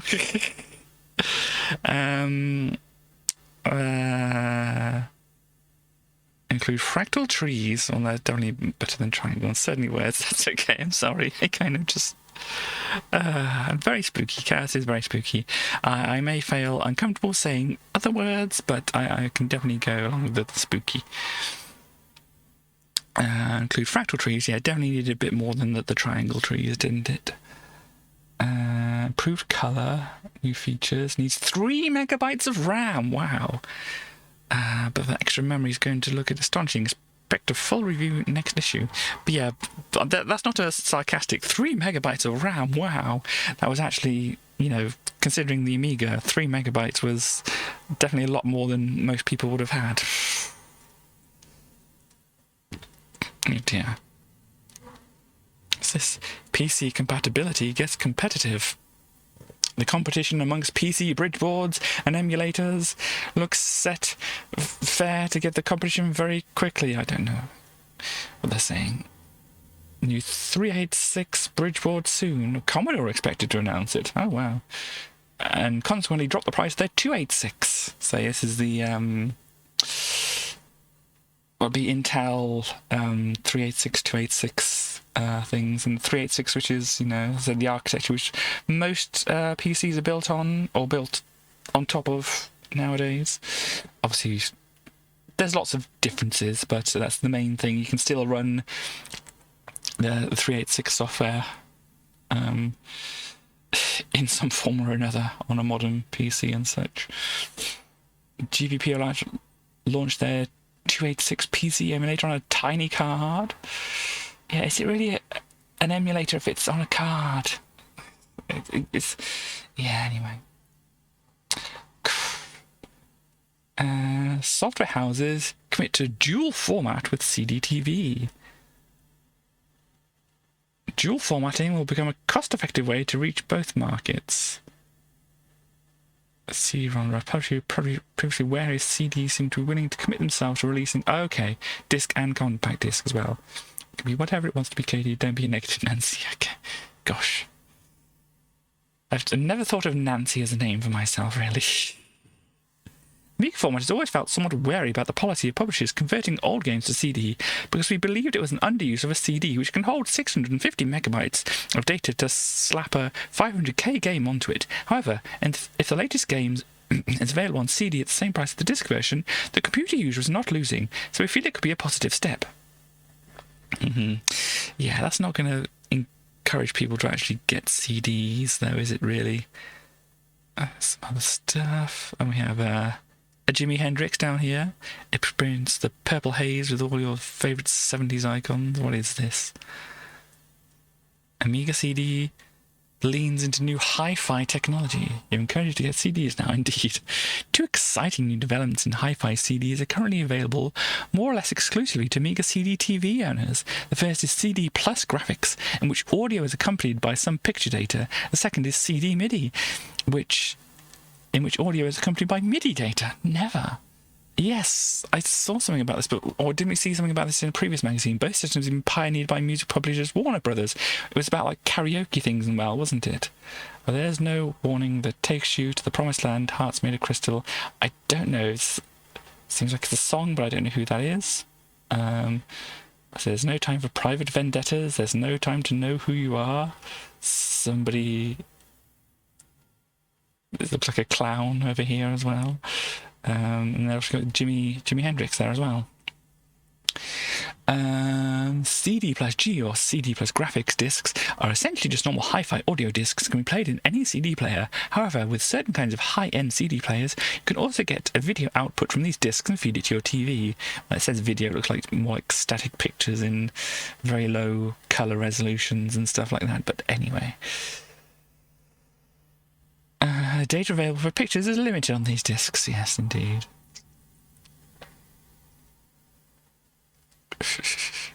The newest thing in hi-fi audio is CD plus MIDI disc. There is, as far as we are aware, currently only one experimental recording available in this format, George Gershwin's Rhapsody in Blue. The CD plus MIDI disc includes MIDI files as well as audio tracks, and currently the Amiga CD TV is the only machine that can make full use of them. Indeed. Yes, this is definitely not where things went here. It's an exciting concept that has all sorts of implications for the future. Imagine if, as well as listening to Madonna's latest album, you could also download and play around with the studio MIDI recordings of the songs. Yeah, that never happened. Oh gosh, look at this doggo. It's reminded me of the doggo that I used to have. Oh dear. But it's very similar to the doggo. It's called Stitch. me see. Learn, save, discover. I suppose this is Amiga Shopper Show, whatever. What have they got here? They got the Atari Lynx 2 there. We got other stuff here. Yeah, the same kind of stuff as before. It doesn't look like they changed much from the last one. But obviously I can't pay attention to every single thing. And since we're on the thing of joystick, you know how we've had some ridiculous joysticks in past things. I did find on through a tweet a where is it? Gosh, I'm just not looking at the right things. I think it's in here. Yes, here it is. So if I load it up here, is this going to work on here? This is going to work on here, but it's not going to... Oh, gosh. So this does work. So this was on a tweet. I think it was the Your Computer, Your spelled Y-O-I, Twitter thing. Twitter business. And I'll get the actual picture up here. Where is it? It should be available here. There we go. So we've seen this bug before on here. And we got some... I don't know if we actually saw properly up close the bug, so we'll have a look at that in a bit. But you got normal things. 4 ultra-sensitive fire buttons. So you got some kind of like usual Sega Master Series version available. Do you mean Master System? Probably means Master System, but there's got another joystick. This one leans forwards a bit and whatever. This one's called the Exterminator, and gosh, this one's called the Turbo Fighter, where they got to fly around. And this other thing down here is what I'm going to show you in a bit. But yeah, you had a little, flying yoke, is that what they're called? And this is the bug. And you can kind of see how it is. This is the joystick that was on the top of the bug. Can you see me wave my... Yeah, you can see me wave my pointer. So it's the little joystick. It's kind of a little hold thing in your hand like this, and you kind of wiggle it around like that. And you had your fingers, 2 fingers here on these 2 fire buttons and such like that. And then on the back here, there's a little switch which you could go one way or the other, and it would turn on the auto fire and such like that. But yeah, you can see how unique looking this was. You had a joystick like these I got for your PC for £3 from Kex back in the day. Cool. Decent plain descent. Yeah, I bought a fancy joystick. Maybe I'll get it out at one point, but I bought a fancy flight stick at one point for one game which I didn't end up playing quite a lot of. But what I've got here is this that I wanted to show.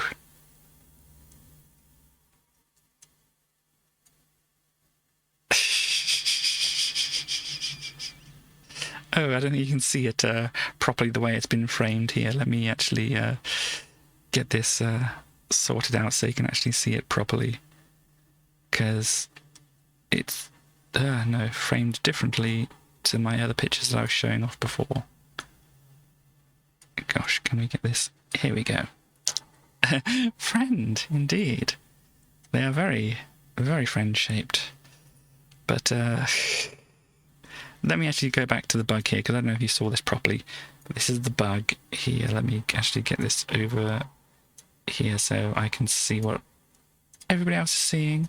But yeah, so you got the little joystick on the top, you got the 2 fire buttons, you'd hold it in your hand, click the fire buttons with these fingers and move the thing with this one. And then down here, this is the little auto fire switch on the back of it here. Obviously the lead would kind of come down here and plug into your Amiga like that. But yes, as I said, we had a friend. Oh, apparently it has an indestructible metal shaft. So there we go. And then yes, we have this friend-shaped friend here, which obviously has the 3 fire buttons on the back. But it's like, how do you actually control it? And looking over here, the tortoise, 3 ultra-sensitive fire buttons, ergonomically evolved control shell. Apparently it's a control shell, automatic centering, heavy-duty body with strong stabilizing suction feet, as you can see down here. 8 directional movement, cage. Sorry, cage. So I'm thinking that's a joke. It's probably a joke. But cage sold separately. Versions include ZX Spectrum, 16K, 48K, and 28K, interface sold separately, +2, +3, and that's all the spectrums I think there. Then the C64, Amstrad, Atari, Sega, and Nintendo. I think, especially with the bug here, there was definitely it was definitely available on the Amiga as well, as I say. And look at these: Argos, and Curry's Superstore, Dixon's, Harrods, John Menzies, W. Smith, Tandy, and Toys R Us. At least 2 of those are no more. High street stores and all good computer shops, indeed. But yes, I don't think we can get any Tandy stores around here anymore, or any Toys R Us. Don't know about John Menzies, I don't think they're in existence. Curry's and Dixon's kind of combined. I don't know if they're still a separate Curry's and Dixon stores or whatever. Harrods, I think, is still around. W. Smith, I think they're still around as well, and Argos definitely are. But yes, anyway, so if you want for $9.99, you could have this tortoise. And what I think it's saying, because it's saying control shell. So what I'm thinking is you put your hand on top of it, and you have your 3 buttons where your fingers are, and then you just kind of move the whole thing around, and the suction feet hold it onto the table, and you just move the whole shell around on top, like this, for a joystick. And it's very interesting. But yes, then we have joystick tortoise friend there. So if I pop them back away, because we were just looking at this here, so you know the fancy ones. We've got the bug right there. Obviously not a very good shot of it there, but you can see it, and then a bunch of other things here as far as the multi-buttoned thing here. And yeah, you got your dot matrix 80 column 9-pin and whatever printer right there. And yeah, there's not much more there, I think. Yours looks similar to the Python. Is it the Python on here, or Python? This one here looks like. Yeah, I mean, we had something similar to that. Because I said we had one of these. We had one of these in black. Kind of like the non-see-through version here, but in black. Of these. And we also had something that looked a bit like that as well, I think. And as I said, my brother had the bug, which I never really used because, you know, it just didn't seem like it would help or whatever for me. That's not all, folks. More buttons and a hat switch on top. Yeah, I mean, as I said, if I manage to dig out my actual flight stick that I got for a game, I'll be able to show you all the amazing functions and things that has, as I said, which I've never really used, but I did try playing a kind of like a space sim game. I think it was called Free Space.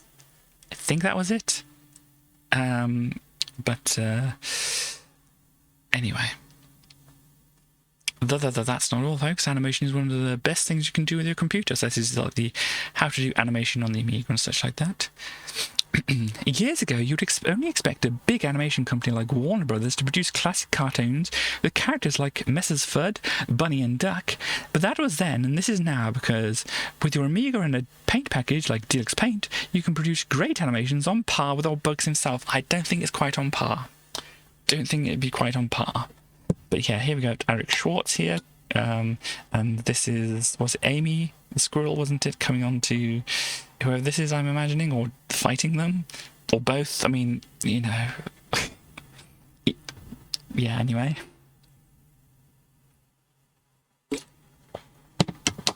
But yes, apparently at this time, Eric Schwartz, American art student living in Ohio, was only 20. It's already a world-famous Amiga animator. Yes, and the PD page is Amiga format. We know strangers Eric Schwartz, burlesque Wile E. Coyote. Oh dear, that's the way you're saying it. I don't know quite if I'd want to phrase it that way myself, but indeed. But it's just, there's definitely a difference between. Oh gosh, where's the page gone? Here we go. Have we gone all the way down here now? Have we? Gordon Howard. But yeah, there's definitely a difference between computer animation, especially here and there, and the hand-drawn cells of this. But you know, these days you can definitely get on par with released cartoons and 3D modeled things as well. Yes, traditional animation. Yes, we know. Oh, maybe you don't know, but it's called Salimation because it's named after the see-through plastic films, or cell. Isn't that from like cellulose, which is the type of plastic or whatever that it uses? Because it doesn't say so here. And then you got the onion skinning and all that kind of thing. Oh, you can make your backgrounds with Vista if you want to do so. And this is an animation on the Amiga, which is definitely not quite as excuse me, as high budget as Bugs Bunny and such like that. Yeah, you can like scan things. You got your claymation, your Aardman animations. Here, it's very controllable. It's just the claymation used by Trapdoor. Excellent, Trapdoor. And Aardman's creature comforts, because yes, Wallace and Gromit wasn't a thing at this point. So all we knew is the adverts which appeared, which were the creature comforts adverts, which featured various animals talking about how like central heating was good for them or something like that. But yes. All they do is build plasticine models and move them slightly from frame to frame. All they do, yes, indeed. A stop-frame video recorder, an expensive kind of VCR that can record one frame at a time. You can use your Amiga and digitize it to grab one frame at a time instead. So yeah, that obviously would teach you all the techniques and stuff like that, but there's definitely a difference here between, you know, what studios could do at the time and whatever. Yes, this is obviously what Disney had managed to create here.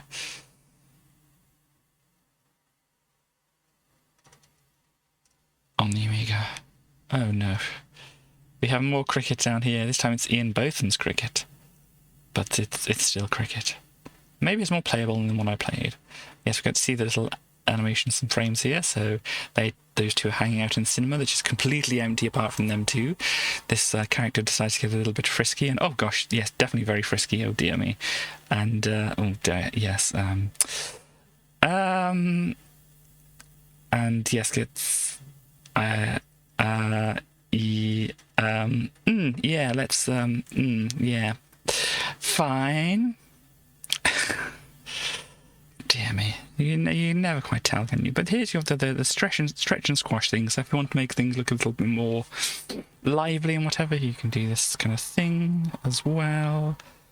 And yeah, if you want to bop somebody on the head, if he's made of wood, he might just go pink into the ground. It says here, but yeah, that doesn't look very good when it's animated and such like that.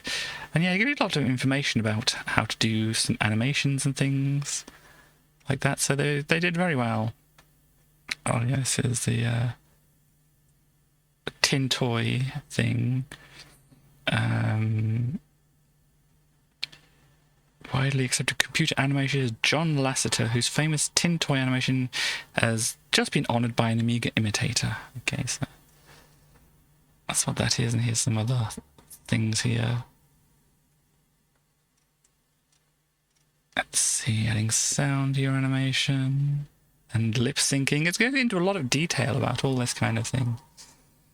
But yes, is your thing. You have something stuck at the back. You have a microphone connected to something which you can set it, then outputs it into the Amiga here. I don't think this is actually... It only has one wire coming out of it.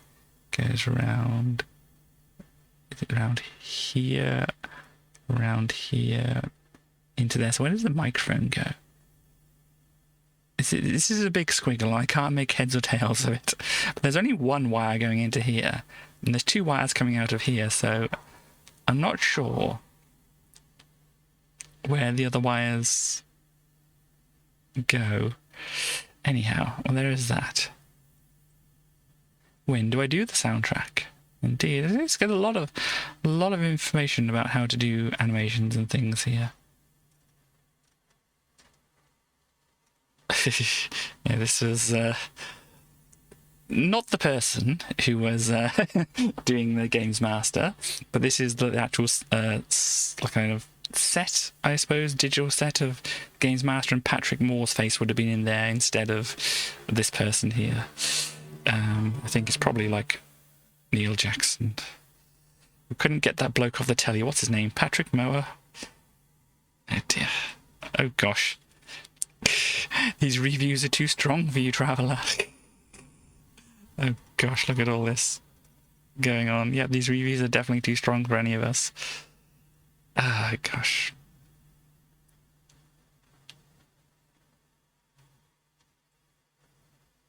But, there we go. Got some other things coming up here.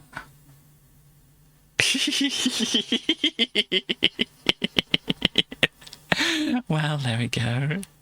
So you got some work in progress, coming soon things here. We've got Titus the Fox. Where is Titus? I think this is Titus underneath this character here. This is Titus. It does a... yeah, will it give Sonic and Mario a run for their money? Oh gosh, no. The Amiga never quite managed that. Gym Power, which is interesting. Here. Beavers. And there's one beaver, and there's a couple of rabbits there, looks like. Some golf going on there. Got a bit of a Plan 9 from Outer Titus card rating. Oh dear. I don't know. I don't know if Titus had any more than one game. But yes. Plan 9 from Outer Space. You've got something else going on here. Yeah. Yes, Parasol Stars, as I said, which we haven't seen yet. But, oh gosh, this is a bad scan, isn't it? Yeah, it looks like it's not the scan at all. It's just the digitization or something that they put into the advert, because the rest of these look fine. But yes, Parasol Stars, Rainbow Islands 2, Bubble Bobble 3. Gosh. And this is the... I think there wasn't an arcade version as far as I know, but I may be wrong on that. But yes, they had the parasols, and this is not very good, but here's one of Bob and or Bob here. And they would collect bubbles on, they would collect a few of them to make a better power-up and then fling them across the screen at different enemies and such like that. And here we have Big Dragon Friends, very good Big Dragon Friends. There, and some other things around, and spooky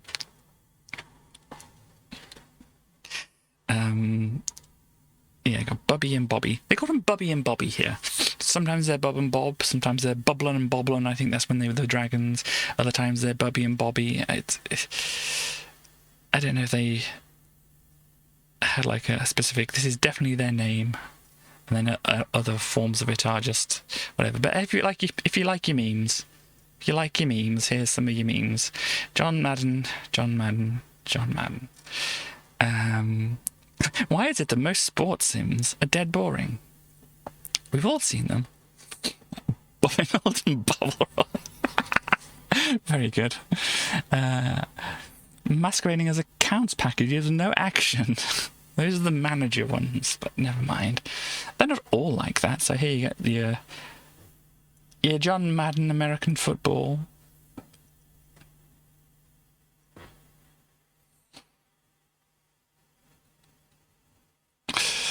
What's this in John Madden? There are different offensive and defensive team setups to choose, ranging from the tough guys, big, to the grade A catchers, hands. Okay. So there you go, yeah. Oh, who's John Madden? If you ever wondered who John Madden was, and you're only here for the memes, whatever.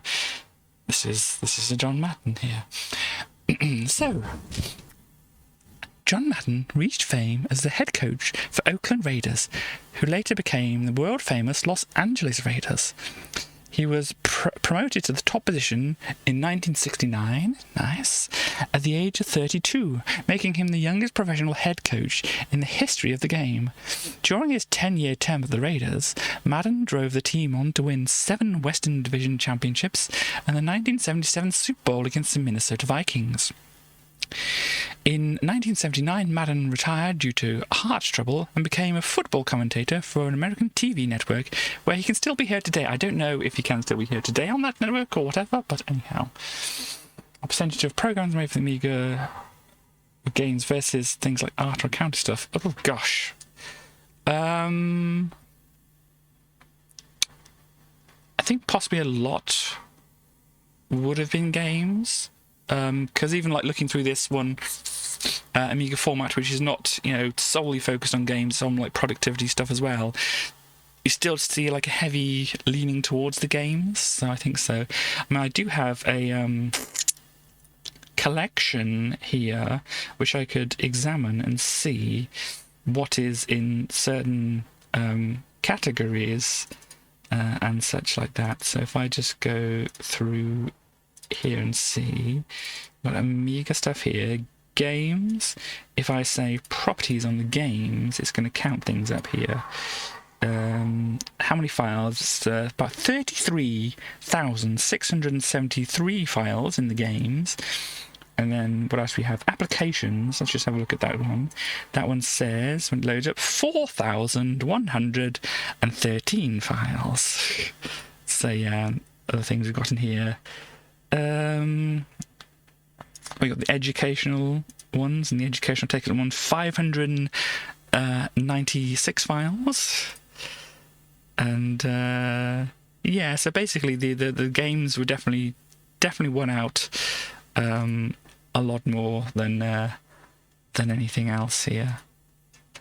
So there we go. I don't know if you expected actual figures and stuff like that, but there we go, there's some figures for you. 4D sports driving.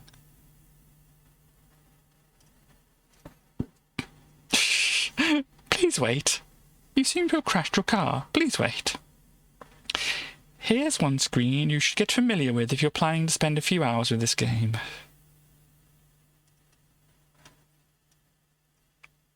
Oh gosh, it's an interesting menu, isn't it? But let's drive. And stunts written on the back. Not sure what that says. Car, opponent, and options, I guess that is. Is that track? Could be track. Oh dear, 33%.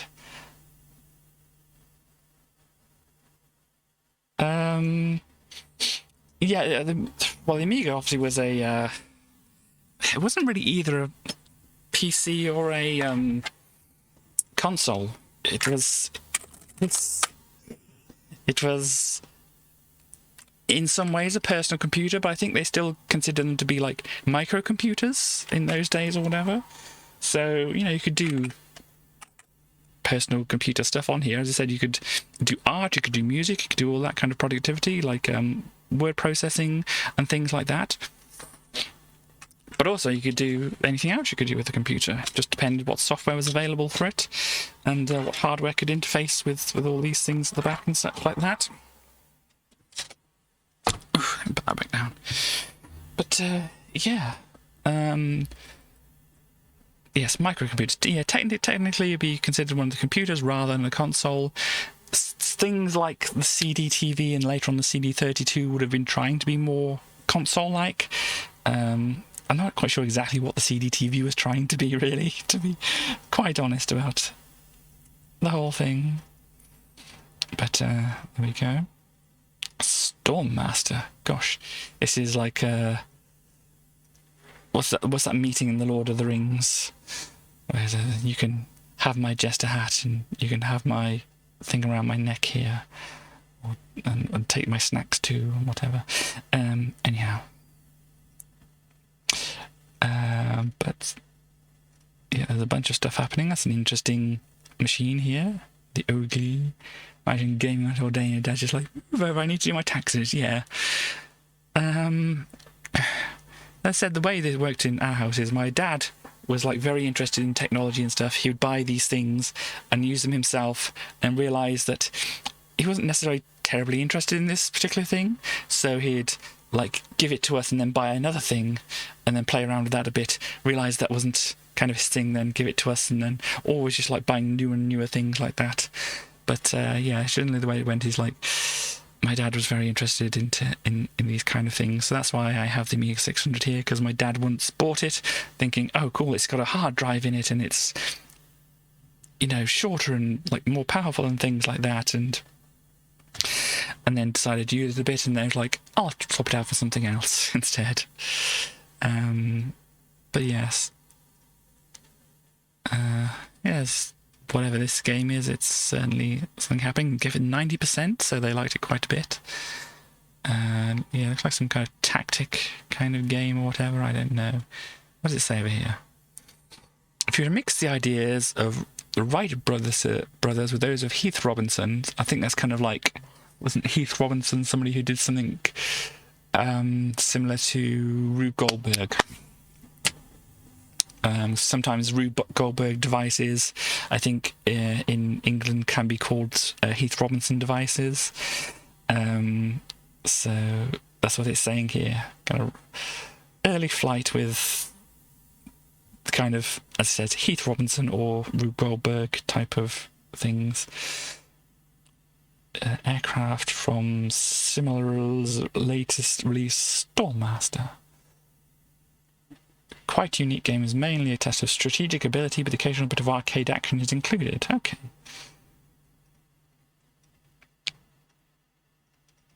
But there's that Video Kid.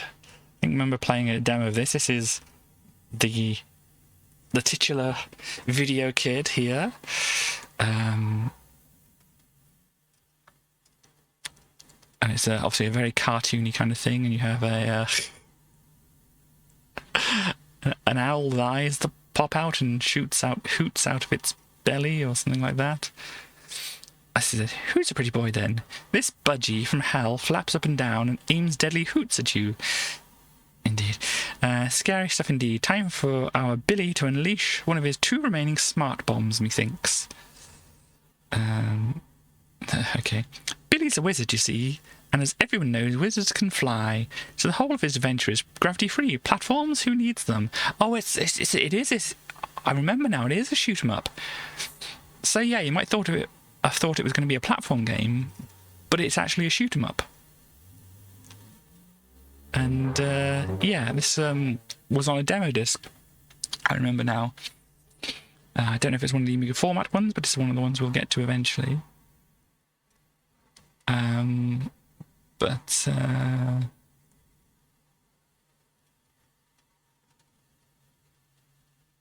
it's similar to another game called Mega Twins, apparently. Just that across there if you want to look at it a bit. It's only one kit. Swords have been replaced by a selection of 5 different firearms. Yeah, I think the idea... Here he goes. Billy was just an ordinary kid sat watching telly. His dad brings home a brand spanking new video that not only plays all your favourite flicks, but actually sucks you deep into a spaced-out video world from which you must try to escape. Indeed. So it goes through 5 stages. Medieval, Western, science, fiction, gangster, and horror. So there you go. Seems an interesting thing. Oh dear. So they've got their things here. Their rock tech. And they decided to call one of their things Rock Hard. You have a rock light and a rock mouse. Rock Gen, which is up in the video things, isn't it? I think that's what the whole Gen thing was. Rock Gen Plus, and a RAM expansion card. So this is only going to be a hard drive here, and these are just floppy drives here, and then the mouse. So yeah, so they had an interesting kind of naming scheme for that. Oh yes, Willy Beamish. We kind of already saw a little bit of them. Who are two of the best animators in the world? Disney and Hanna-Barbera? Well, that may be the case, but it takes more than a couple of big names to make a successful graphic adventure. And yes, it's basically like I think like a point-and-click kind of thing, but with very good artwork for the Amiga, at least. Can I go now, Coach? So yeah, so I think, as I said, like last time we were looking at the magazines, I think Willy Beamish is one of those games where I thought, oh, that looks interesting, I might want to have it at some point, but then it was only because it had, you know, the graphics that it's got here. That was the main draw of it, because, you know, oh dear.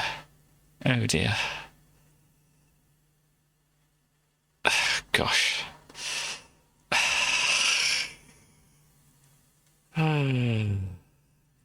Dear me. And then, yeah, it's 44%. Yeah, and we have Shadowlands. I think we've seen this here and there in the whole thing. Apparently these people are skull people, or these people are just dead. And Mukavika here only has a leg, apparently. And yes, that's probably what they're supposed to look like, and then they get injured or something like that, and I don't know. It probably says that, but, you know, not reading too deeply into everything here. They're still doing this one. Yeah. Oh no! Issue 3 of Total is in the shops and I forgot to reserve a copy. Now I won't be able to read about all that fab Nintendo stuff. See? Even that gimp wants to buy Total, and he helped write it. Can you afford to miss out over 70 pages of Nintendo action? And I noticed they were saying GIMP up here as well. I swear this is the only mag for NES and Game Boy reviews. No problem, oh boy do I feel like a GIMP. Indeed.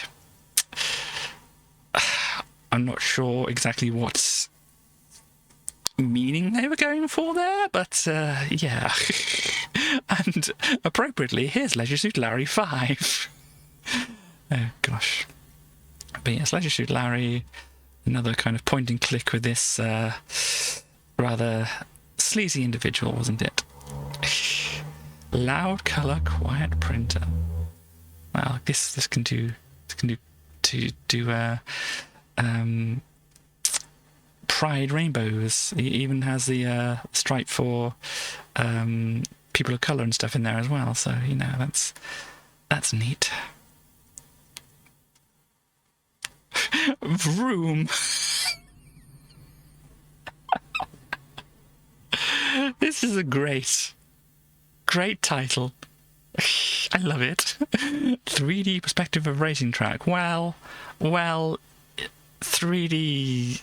It has perspective. I wouldn't call it 3D. Arcade and competition levels, controls, mouse or joystick, possibility of practice laps and qualifying round. Possibility. What does it mean here? We might include them. Who knows? Save option. Available for championship races. Possibility of being connected to another computer. Wow. But yeah, it's definitely not a 3D game.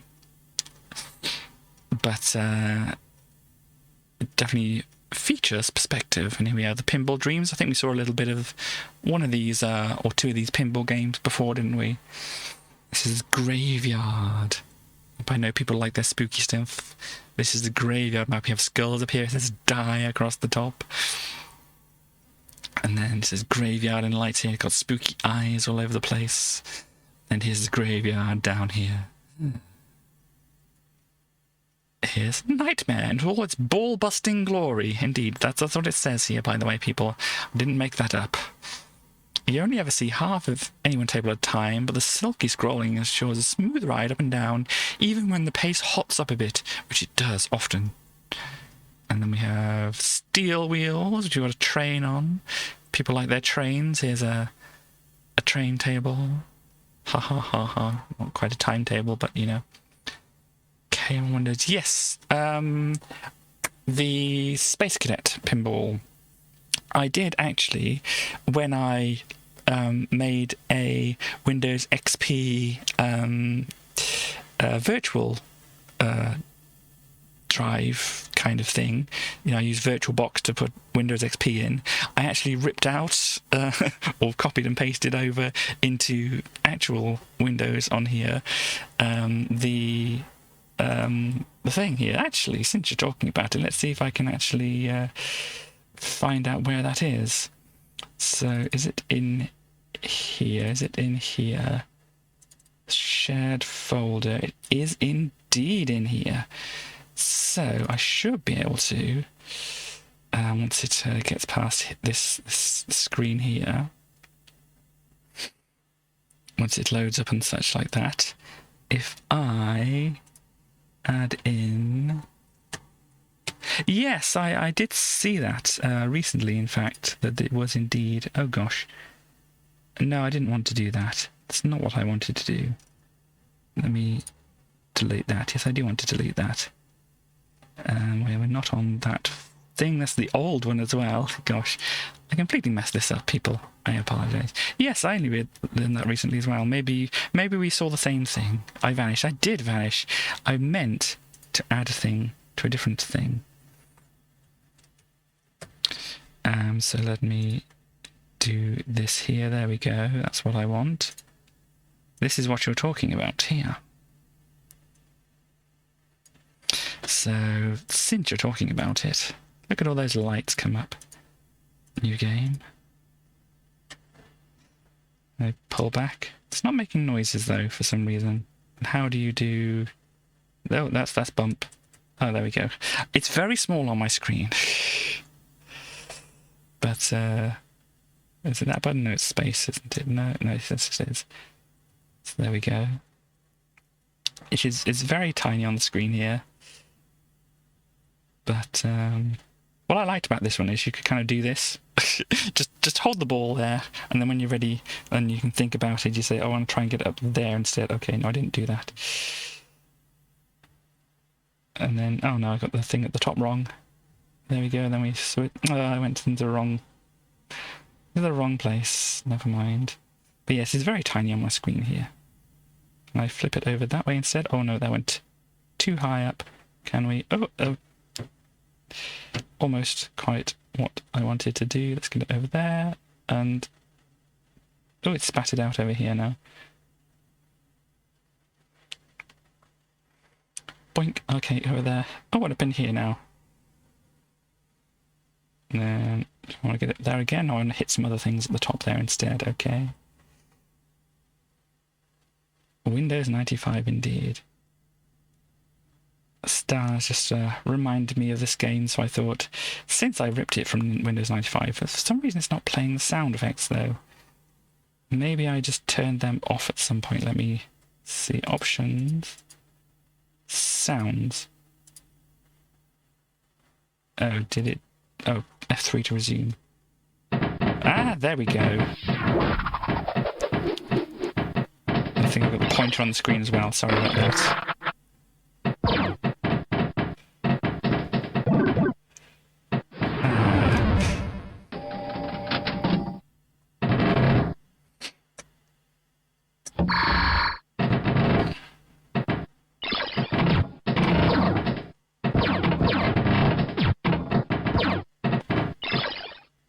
Okay, so I want to hit that up there. No, missed it. Can I get it over the other side instead? Here we go, yeah. Oh, gosh. What are you doing? Oh, no, don't do that.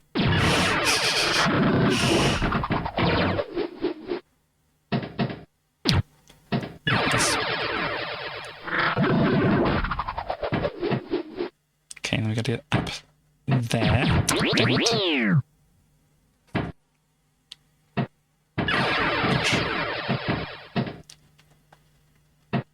Oh, no, that was not right. And then bounce over there. Can I catch it? There we go. Yeah, cool. And that needs to go up in there. Dang it.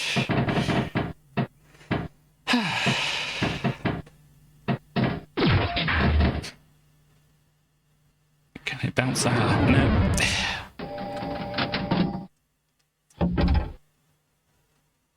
Where'd it go? Did I lose it? No. Okay. I need to power it up a little bit more.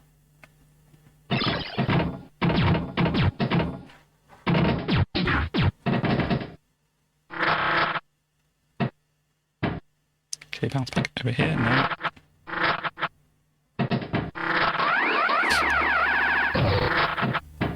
Okay. Can you... No. Okay.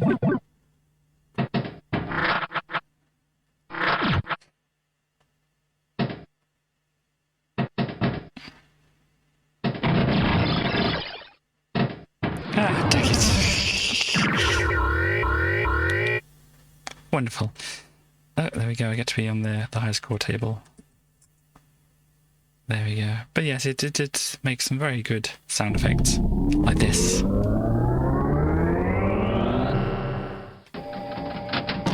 Yes, that's very, very nostalgic. But let us turn that off now. But yes, I did play that a little bit. Obviously didn't play it enough to get very good at it. But there we go. To message it to make sure. Okie doke. Okie doke. I was considering other things, but that is definitely a point. Thank you very much for that. Let's get rid of that from there because we don't need that now. But yes, here we go. So that was that pinball game. Oh look, the most explosive arcade machine you've ever seen. It is Terminator 2 here. The game features actual footage from the film. It's been called the most exciting machine ever.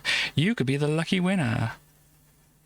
So, yeah, still, you wouldn't really have any place to put it, but there we go.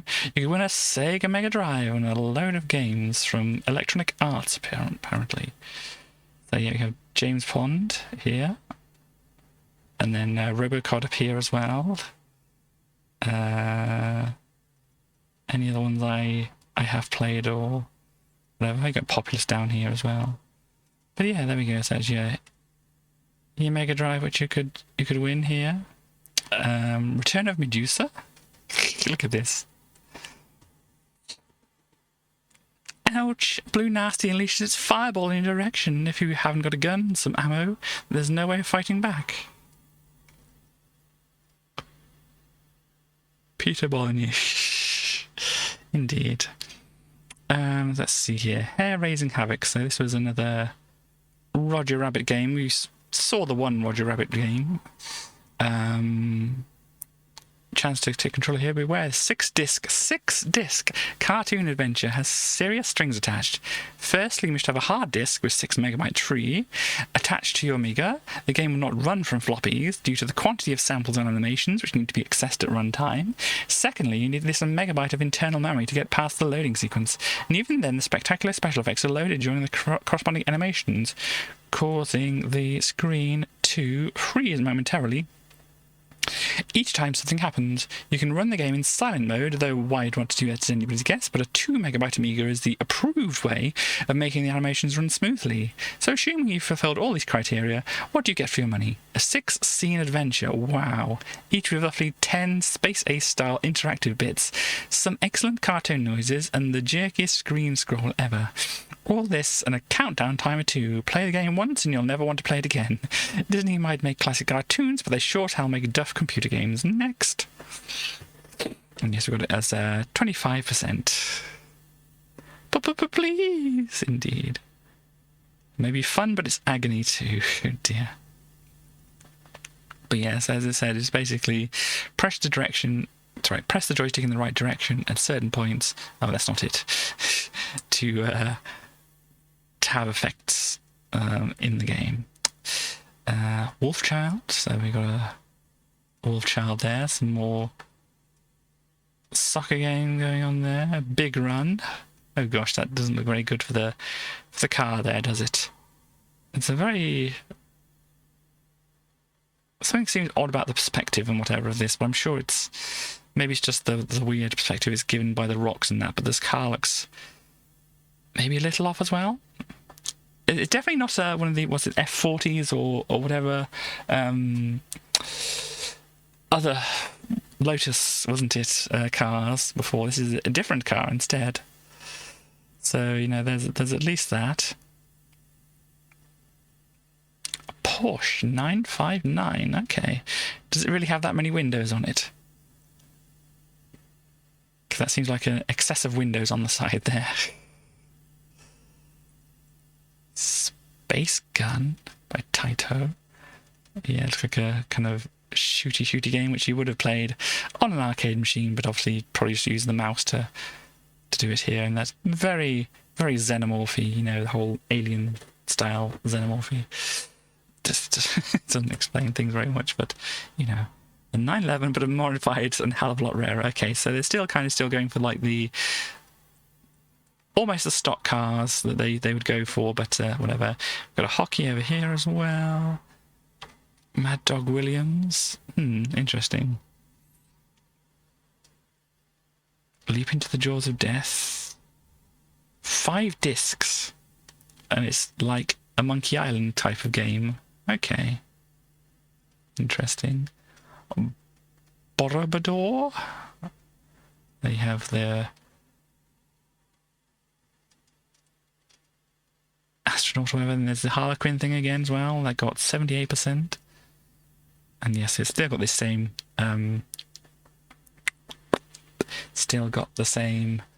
screenshot here, which they were using before. It says, 2 Mr. Punchheads, but they're not. They may be Mr. Punchheads, but I think they're on clocks. So, there we go. Crime City! Gosh, A500 plus incompatible. Oh dear. Crime City. Apparently it's reasonably good, so that's we've got. Oh, they've got a Terminator 2 arcade game as well. They've also got the WrestleFest one and a bunch of wrestling stuff, which I think we saw before. Why this is not a wrestle. This is fashion. This is not wrestling stuff. I guess they just kind of thrown a bunch of toys together then. Oh, that's pretty cool. They got a little hi-fi system. The car's model after the rally version they raced in Paris-Dakar Rally. Aha! Because the Paris-Dakar Rally that was mentioned before in the magazine as well. Is that a little portable TV they got as well? Yeah, you just play it on there. Beep, beep, beep, beep, beep, beep, beep, beep. And you got a Simpsons game here as well. Is that a Master System? I think that might be a Master System down there. But yeah, it's a pretty neat amount of stuff. I don't know. It does say win all of it, so somebody would have got all of this stuff as well. So I've been pretty neat. And there's a Blockbusters game. I think I might have had. I did have a Blockbusters game, but I don't know if I had that one particular one there. But yeah, cool looking water gun. Where's the? Oh, there's the water gun. I can't see what type it is there, unfortunately.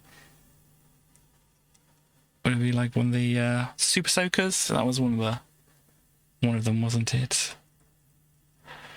Ah, yes. We don't want to speak to Bully Butt. We don't care about whether he's a real hard nut or not. Indeed.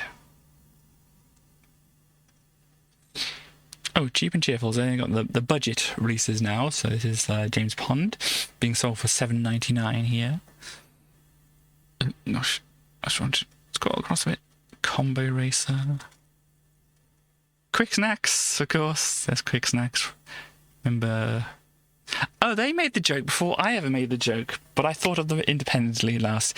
I feel dizzy, my egg is spinning. Yes. But I thought of that joke completely independently, I can assure you.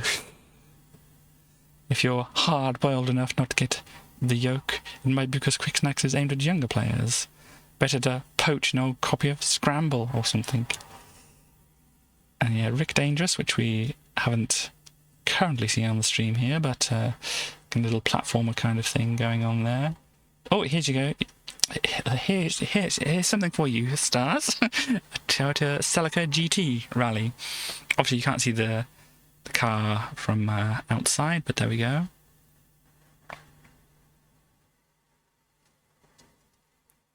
Oh yeah, Venus the Flytrap. This was a pretty neat, interesting little game anyway. It was a bit slow to move the fly around, but it was still playable. There we go. Yeah, there's the Nightmare game which we played before, which I wasn't very good at. Another thing, here's some more cars and stuff. Some punching going on. That's Heimdall, is it? Okay. New Lotus Turbo Challenge 2, so back to the Lotuses over there. You love us. Indeed, I don't know if they're actually trying to invoke the Manic Street Preachers here, but there's definitely what that reminded me of, at least. Game Busters, so the Blues Brothers. If you type in Whole Q. Okay. Yes, and this ooh, on the title screen, apparently Robo got to be on the title screen. If you type in The Little Mermaid, you can type these things and get certain things. Oh, the warps to nearest exit post. Wow, that's a one. Going into map select mode allows you to leap to various points in the game. So yeah, there we go. Hard level. I don't know if that's one of the ones I would have played or not, but there we go. But here we go, you got your Populous, and this is some game hints and stuff like that for Populous, and my word, these are level codes for Populous. There's quite a lot of them.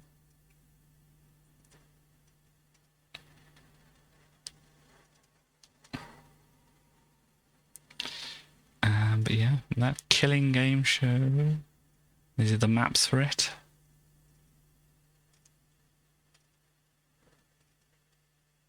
Dead bodies everywhere. Yeah. I've been playing Cadaver for 2 months and I'm stuck on level 5. Okay, well, I didn't get that far, but it tells you how to do that. Yeah, that's another world there. This is Elite.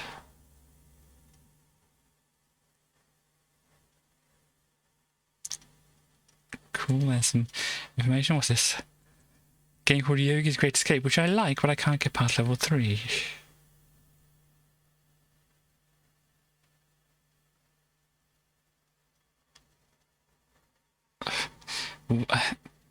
Okay, apparently they're only 7 years old, but nobody's played the game, so they don't know a cheat. Oh dear.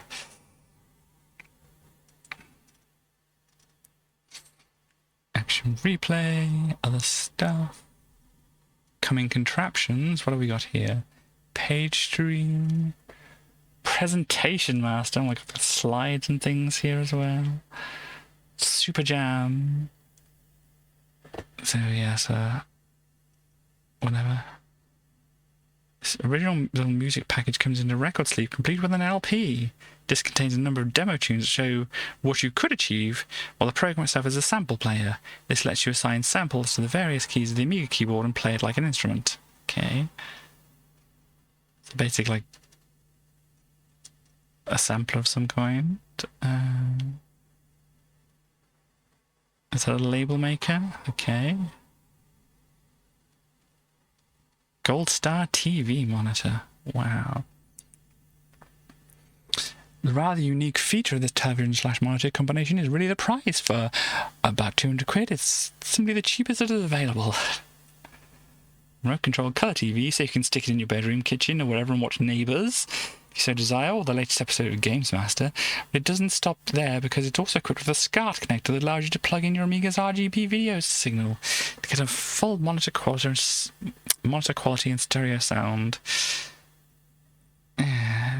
The built-in speaker is a little bit on the weedy side. There we go. So, what else do we have? There's obviously some kind of animation thing going on. So we have this accordion, or one accordion band thing going on here.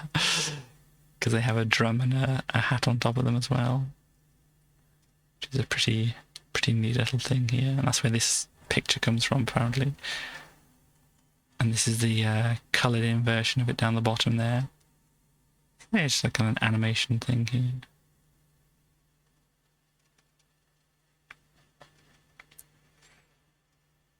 Cool. Oh, gosh. Dev pack, yeah, so is this the assembler? Yes, assembler program. So yeah, as I said, I never really got into this myself, but if you want to try a bit of Amiga programming, this could certainly help you do it. Say you got moving certain things around, break something or other, do other things, break if equal or whatever, jump to subroutine. Yeah, we got a bunch of things going on, which I have some kind of idea what they mean, but I've never actually been any good at programming anything in assembly language. Base. Is that a database thing going on over here? Ooh, well, here we go. We've got a car here for you.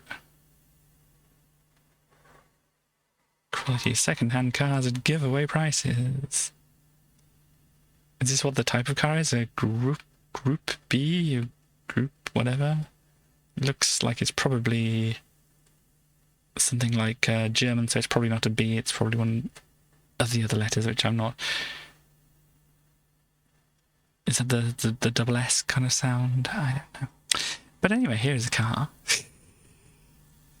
It has whatever this badge is on it. I can't quite tell. But Scala is a video titling package. That's all it did. All it did was add the titles. Another 959. Okay. It looks different to the other one. But thank you for the information. But yeah, that just add titles to video there.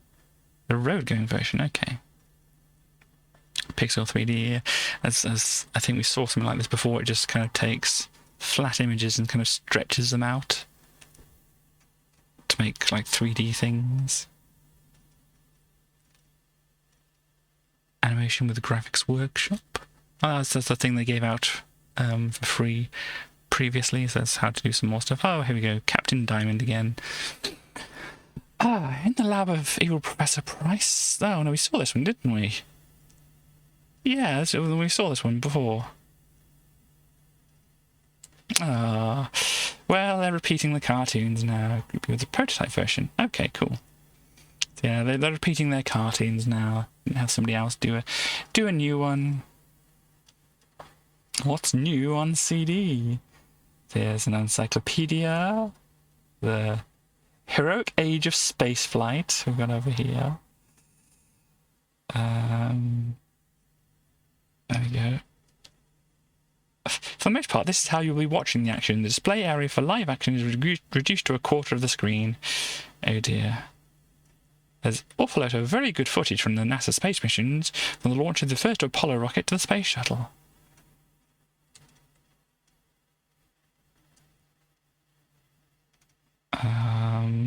What is this? Oh, that's the encyclopedia thing up here. What is this one?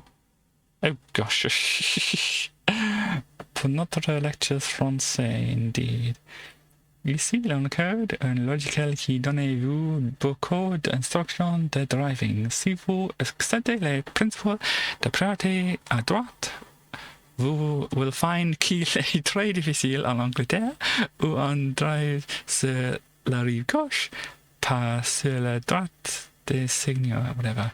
Group B was extremely excited period of rally. This car was designed for, which was regulated in terms of power, which led to amazing cars racing relatively high fatality rate. Oh dear. But yes, no, wait, we're seriously there, folks. This one we mentioned moved out of satiable curiosity because an interesting idea contains the French equivalent of the highway code. Okay, so yeah, if you were wanting to travel to France, I suppose that would have been a good idea, but yeah, they're really stretching things. It's like, what's new on CD? Two of the things kind of encyclopedic things, and then the other one's a French thing instead. So, gosh. Oh, and then we've got some more CD stuff over here. So this one's looks like a flight sim over here. Oh, and Xenon 2, which you could have got. Anyway, apart from being an aged shoot-'em-up, the distinguishing characteristics of this one is its pioneering a new form of experimental 3D holophonic sound called space sound, designed by musical instrument manufacturers Roland. Really interesting. Have a drink first.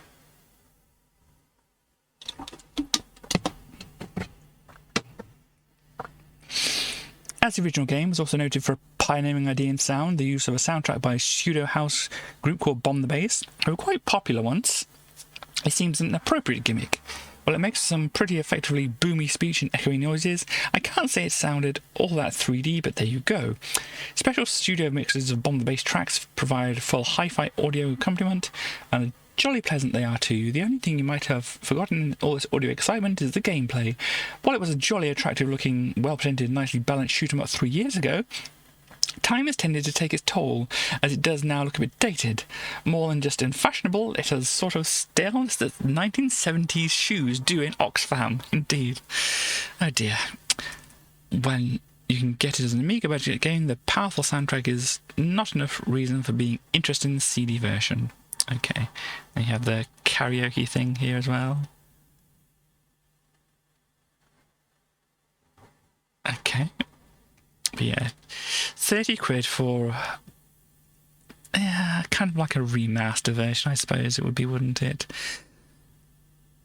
There we go. Have a very fancy keyboard here in black and white and such.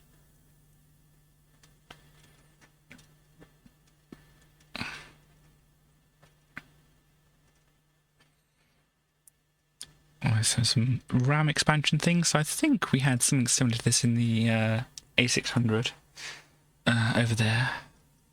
Just like a circuit board you plug in the bottom of the Amiga.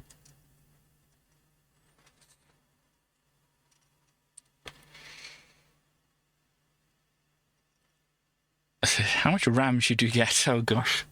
It's always the question, isn't it? But for the Amiga, 512k of RAM, 70% of games work, 60% of PD works, adding extra drives is prohibitive, only perhaps 25% of serious software works, perhaps 256k can be used for multitasking.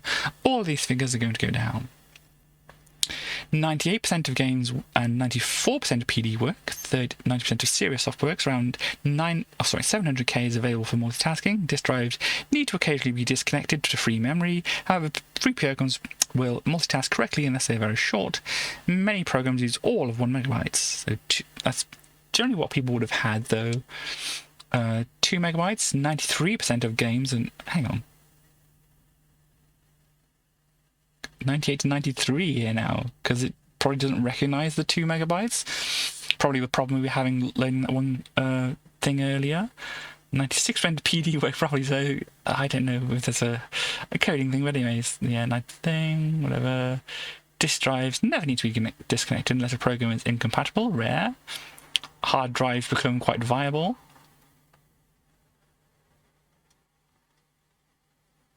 Yeah, we've still got the low percent of games working with higher memory here. Hard drives do not overload the system at all. A workbench becomes a dream.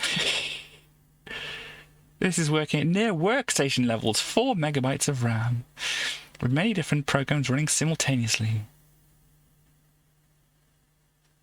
Vast, larger than, yes. 3D rendering systems start producing acceptable organic pictures. An accelerator of the RAM.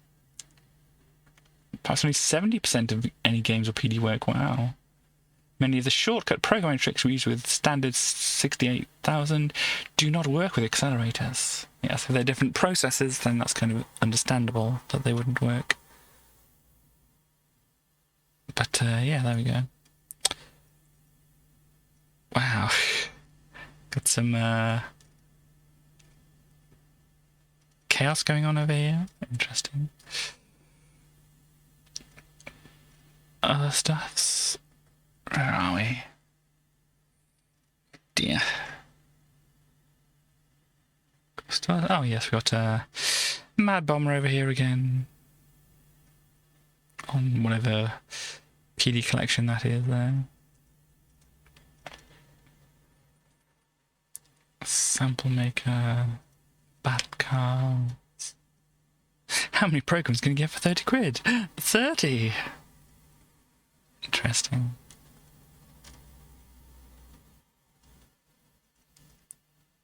This is the demo zone, so yeah, the tin toy animation was redone by somebody here. or at least part of it, I think. Creep Show. It's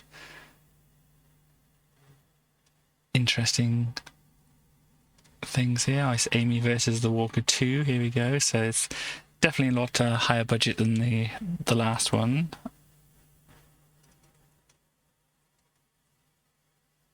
Which, as I said, I didn't show off because I didn't know whether the fairy boobs would be acceptable or not. And we've got some more Eric Schwartz over here. Muttley in the Beanstalk. I don't think, didn't we see another Muttley thing at another point? And other things going on there.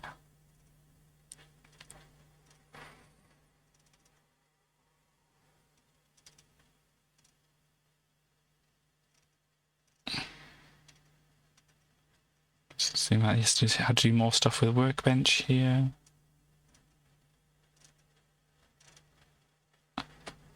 It's a PD game at school. Yeah, I mean that's the thing, is they're very easily very easily be distributed amongst people.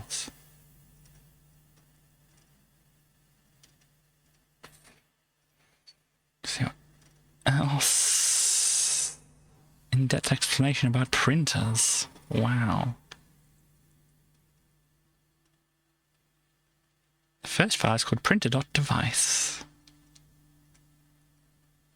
Printer driver is not a program as such, it's more of a translation table. It uses a translation to convert the ANSI standard characters to whatever the printer would understand. Yeah, this is just all technical information. I thought it'd be slightly more interesting.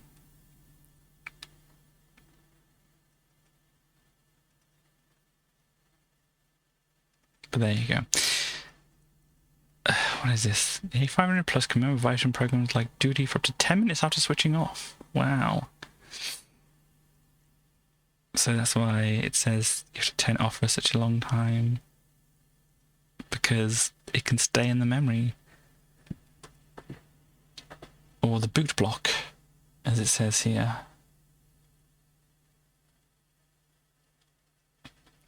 Let's see what it says here. When you are using the Amiga and then you insert another disk, the virus checks the disk to see if it's already copied itself to that disk, and then it copies it over. Seems a little bit of a strange thing to have this boot block anyway, but I can't remember too much. I didn't really use a printer very much around this time.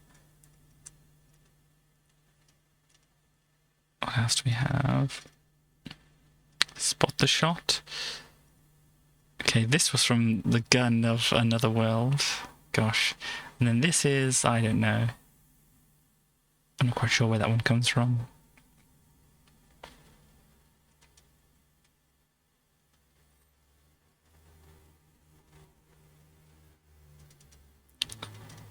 Let's see. The Great Amiga Format 1982 Questionnaire. Or I'm a reader and I want to have my say. It's 4 pages packed with questions. Okay. Oh gosh. Yeah, well it's the 90s, so I mean even nowadays you get this kind of thing, but yeah. What region of the UK do you live in? What do you do for a living?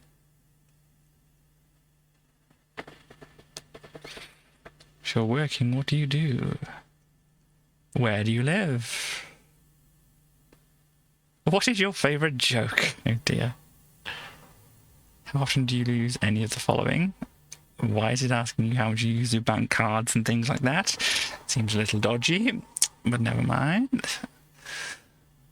And do you own certain things? Is it whether it's good to rob your house or not? How many people are there in your household? Which of these bank facilities have you used? Oh gosh, they really... Who do you think will win the election? Gosh. Dear me, there's a lot of strange questions that they're asking here, really. How much do you spend on vinyl records in the last month? How much do you spend on casual wear in a typical month? They're really doing this for the advertisers, aren't they? Do you think CDs are overpriced? Oh dear. Yeah, they're definitely looking for their advertisers here. Apart from the what is your favourite joke one, that was asked Tracy anything. Gosh, well, let's see if Tracy has any answer to that at all. Gosh. So, Tracy, what is your favourite joke? Capitalism. So, oh, I had a drink water as well.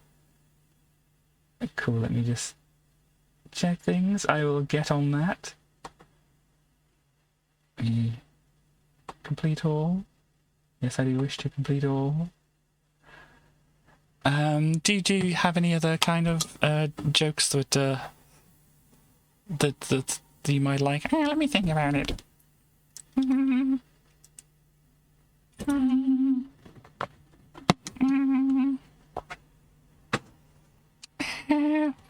I don't know really.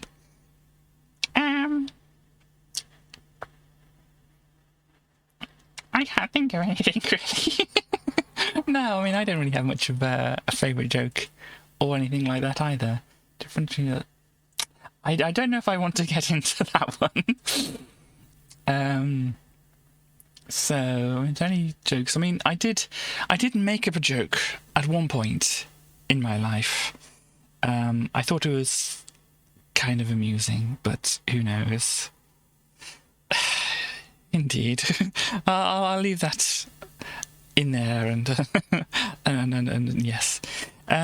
So I did make up a joke myself. Please tell us the joke. I will get to it. So it was, you may have to be British to understand the joke, but I think that's kind of a lot of people who's watching at the moment anyway. So, how do electrons... Yes. How do electrons get from one place to another? Or how does electricity get from one place to another? It goes down a dual carriageway. Ba-dum-tish. Indeed. Dual... anyway. That was my joke that I created all of my own. Well done.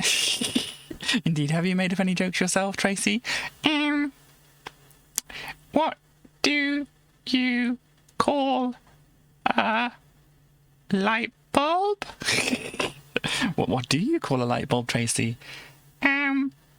That was the frog speaking.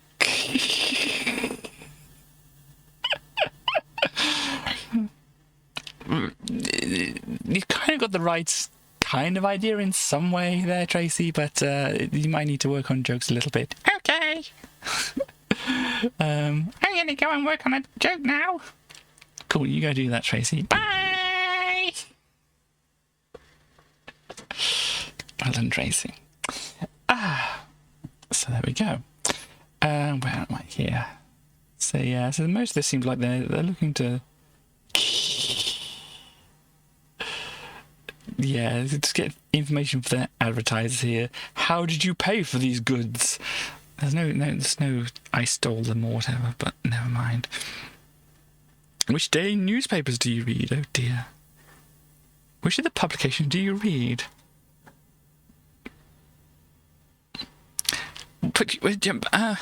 How often do you travel over 30 miles by train or coach? Do you ever wear a Metallica t-shirt? Are you not seeing this, are you? Sorry, I forgot about this. But look, it says here, do you ever wear a Metallica t-shirt? At the bottom here. How often did you travel over 30 miles by train or coach? If you have been abroad, who is responsible for your travel arrangements? You, a friend you're travelling with, your parents, or other? Trying to get all those, yeah, no, let's not get into that. Have you seen Terminator 2 yet?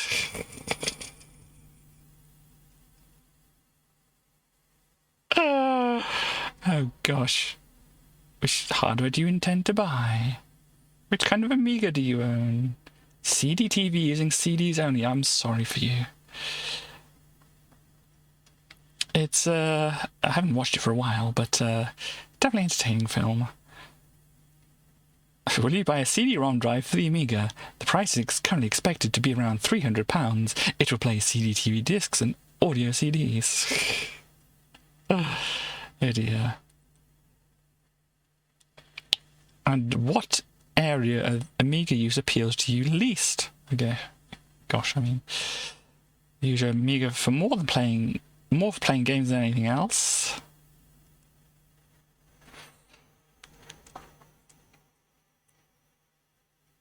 Oh gosh.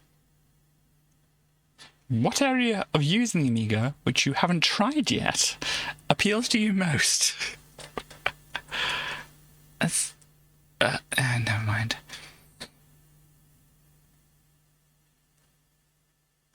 Where do you buy your games? Which Amiga format cover is your favourite? If you have any other comments you'd like to make about Amiga format, please feel free to use this space, but don't attach a separate sheet of paper. Oh dear me. Well, there you go, and there's the end of the magazine. So, yeah, that was an interesting one. What else we have? I'm just looking ahead. Oh, next. So next month's issue, or next week if I'm around and whatever, but I should be awake enough and whatever by next week. I mean, I have certainly woken up during the course of the stream, but yes, next Amiga magazine thing is going to be interesting. Hook was an underrated film. I haven't really seen it too much myself. I might have seen little bits of it here and there, but yes, it looked like it was some kind of point and click, maybe? It looks kind of like it. You got a thing here. Yeah, it looks like a point and click kind of adventure going on. So there we go. But yeah, so next Amiga format disc coming up is definitely an interesting one to come around for. This is like the hook for next week's stream, whatever. There we go. Hook. I didn't really mean it as a joke, but there we go. It's a hook. Never mind. So yeah, there is that. We have some time. As I said, I'm kind of feeling a little bit more awake in that, but I'm still not quite sure what it's going to be or how I'm going to be on Friday. And as I said, I'll have to let people know in Discord to say how I am, because as I said, it took quite a few hours for me to wake up today, and you know, these things can go here or there, and as I said, my sleep schedule can get messed up quite easily if I'm just generally not feeling great. But we shall see how everything turns out. So what we want to move on to now is going to be this here and that there, if things want to load up properly for me. The other thing that I want to load up, it doesn't seem to have wanted to load up. Let's try that again. There we go, that's better. And so yeah, let me just load that thing up in the background there, and then I can sort some other things out. So no, that's not the one I wanted. Hi, this is what I wanted. So let me... Does the colour look different at the moment? It does kind of look different, doesn't it? Where is this here?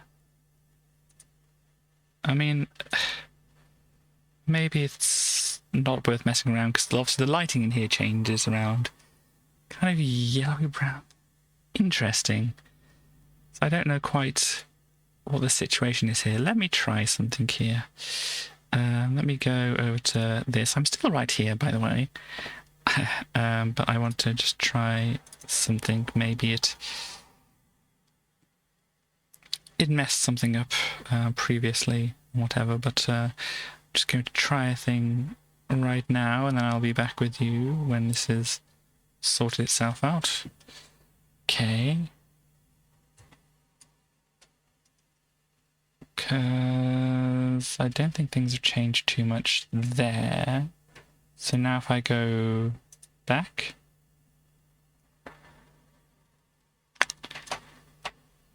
don't know. It's definitely not the way it was before, is it? Let me see, because I definitely have. No, that's not what I want. A thing here. I might add another thing to this. So I didn't really do anything extra. That going to help me at all there? Brighten things up. Is the hue shift going to do anything for me? Ooh, that's very. I'm being RGB here. Okay, let's not mess around too much with that. Party time. Yes, indeed. Twiddle around with that. There's a little bit pinker there. Obviously, this is going to be luminous over here, but now I'm a real gamer. Yeah, so I turn off the other color correction. Yeah, because I did different things on the one to the other. And I suppose it's just kind of slightly more natural, but but then you say if I look yellowy, then that's not a great thing. Perhaps I should drink some more. I think I was going to do that, as Morbit suggested, but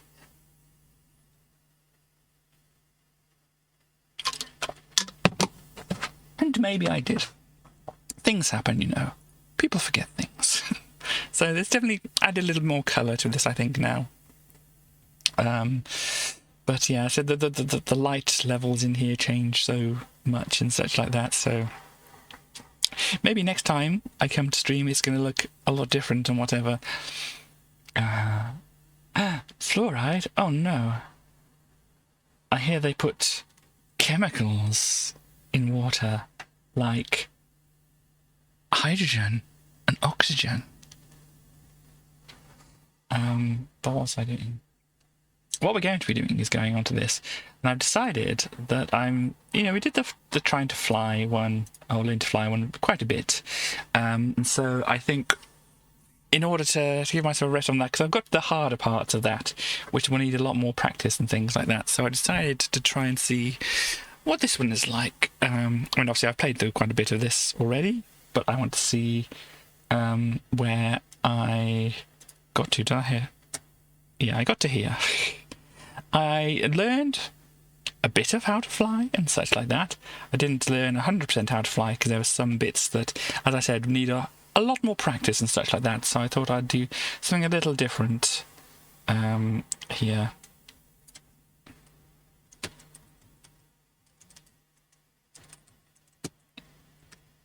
So I'll just pop that. Oh gosh.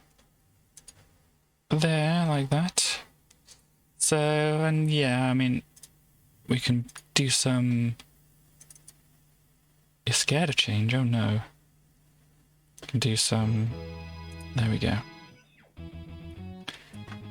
Some background music and such like that. Obviously, any requests can be made now for the KG radio and such like that, but here we go. Let's do a little bit of this. That is a good cat. Now I have to remember what it was that I was actually doing. Oh, I think I have an idea now.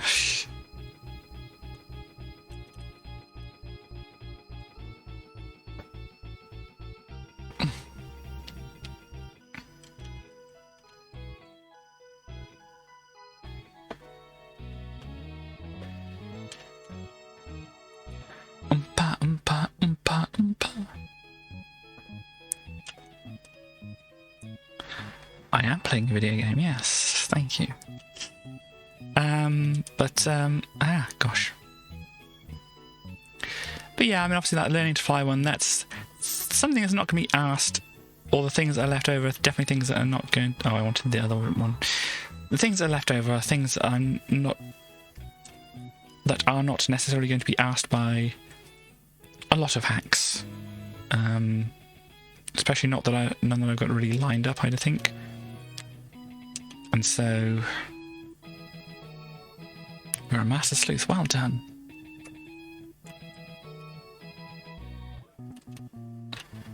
And there's a door up there.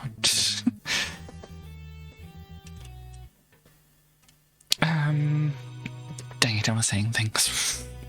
Oh yeah, so since that things on there aren't necessarily going to be asked in most games, there can be things I can come back to and try. But at the moment, I want to try and work through some of these other ones which might teach me some things that I didn't know, or teach me some things about things that I did know but didn't know about the other things. Yeah, definitely not doing that.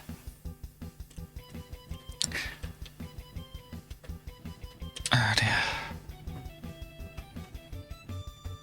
What I was thinking of doing after this one, or this group of ones, because I got the learning to fly one, so that's obviously something, as I said, I'm going to come back to here and there to try and do what is requested of me there. Then I've got the learning, it's the Kaizo kindergarten, which is this one, and then the other one, which is called Learn to Kaizo, is it? Yeah, Learn to Kaizo. Well, I possibly would enjoy it more.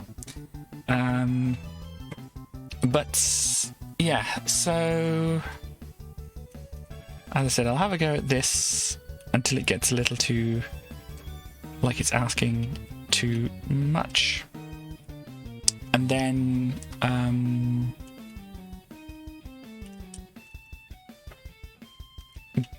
you know, go to the other one or flick between this one and the other one. And then when I've done enough of these, I think, then I might go into the one which I was going to go on to before that, because we did Quicker Will 1, Quicker Will 2, Super Soul Sting, then we've gone to these ones, and my next one I'm going to try is Akagare. And yeah, and the general outline or idea after that is going to be like onto Invictus, then onto Grandpa World 2. But there might be other ones in the middle, or I might do something like this, flick between a few different ones, just to keep things different for me and other people watching, just so that if I do end up bashing my head against the wall like I was doing the Learning to Fly one, we can take a little break, do something else, and then come back to it, hopefully refreshed and that.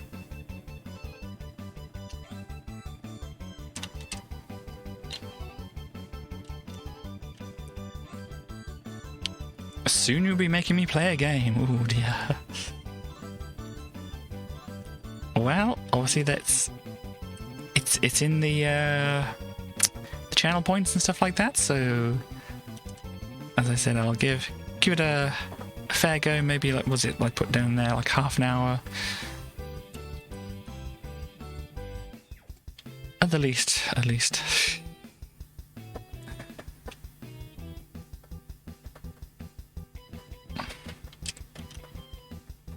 You're pretty close too. So you're wanting me to play a game, aren't you?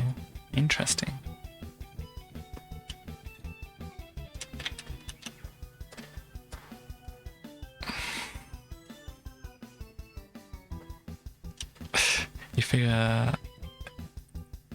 You figure that my problem was I didn't play a modern enough cricket game. Oh no. Oh dear. Oh no. Oh gosh. Well, I got to have access to them. Meaning, you know, I don't own any of those games. So, unless I was thinking of buying those games myself, which I'm not,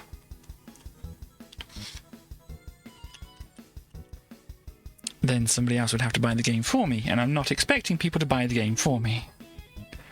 I did do a good chaos, or a good possum at least. Pirate them. WoW is free to play, oh dear.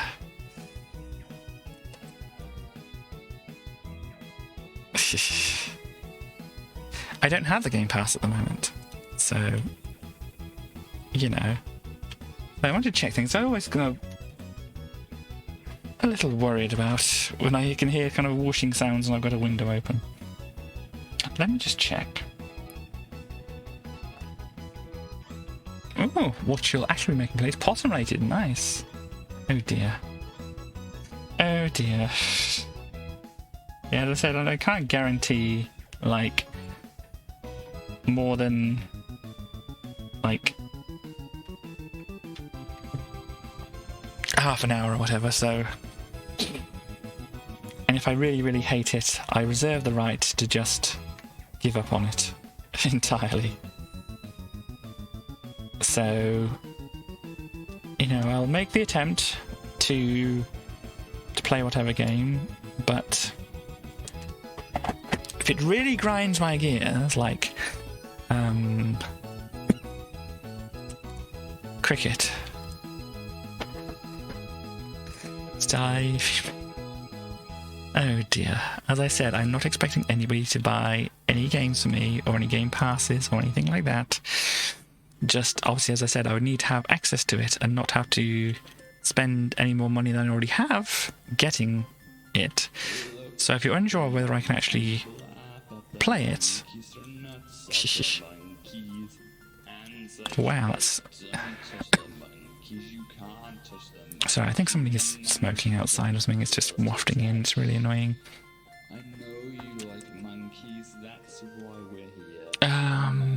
After 2023. Gosh.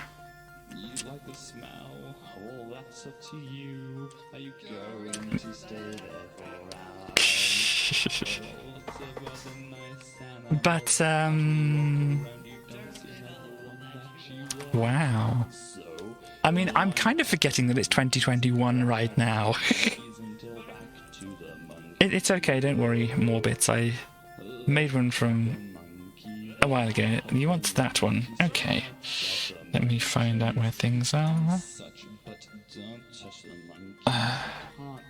I will get onto it.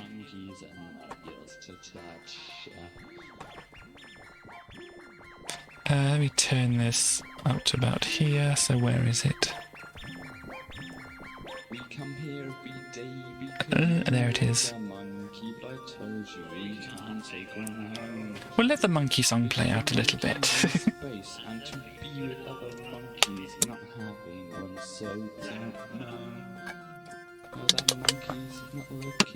Oh, by the way, since playing Giddy recently, I went back to watch my old Giddy video on YouTube, and gosh, pretending to be cis was not really for me.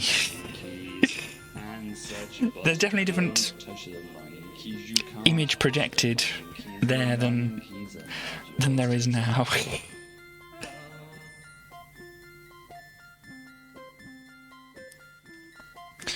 So yeah, so then we go to bloop bloop bloop. Oh gosh, that's louder than I thought, but that's okay.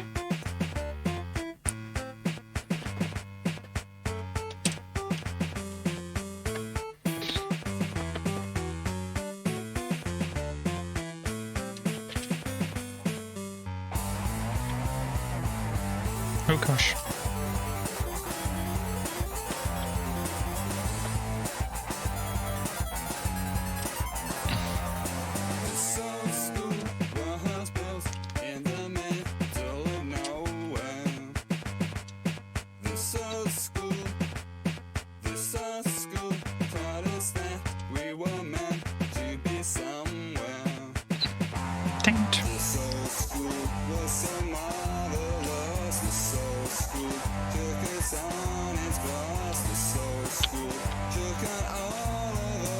Dang it.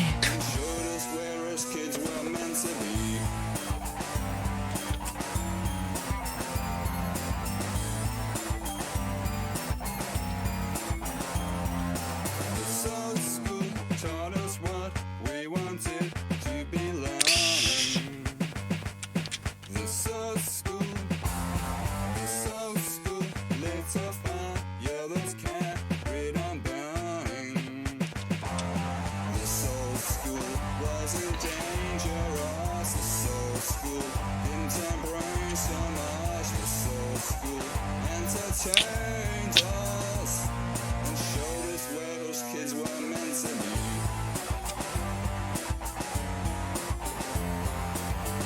Yeah.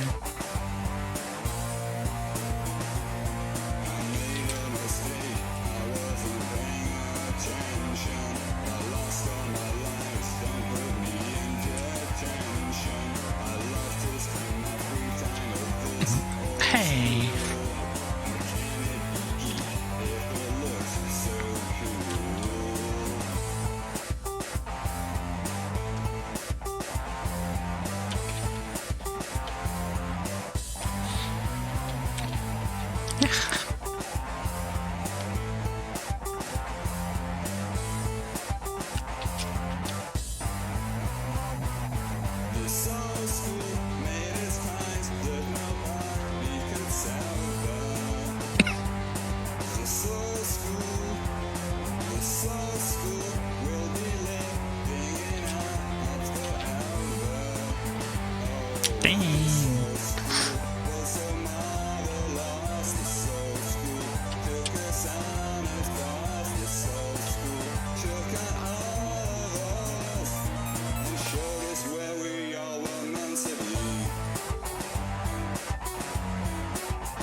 You think so? Dear me.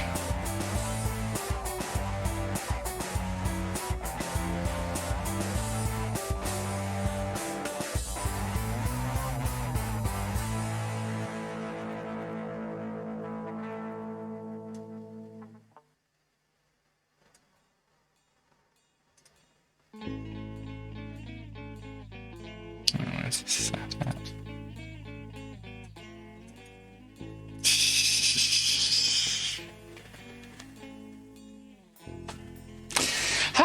Anyway.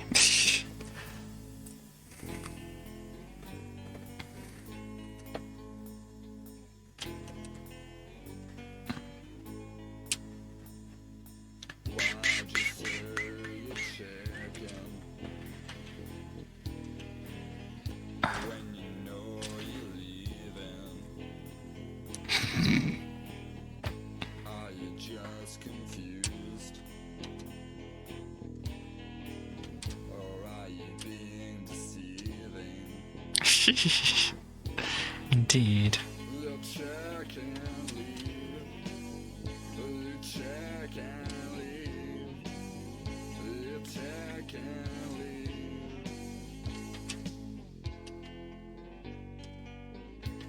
Yeah.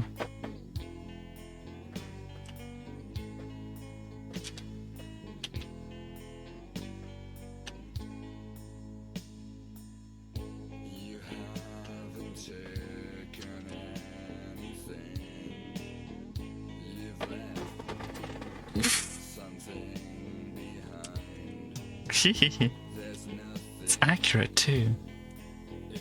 It's exactly the words you said. Exactly the order you said them.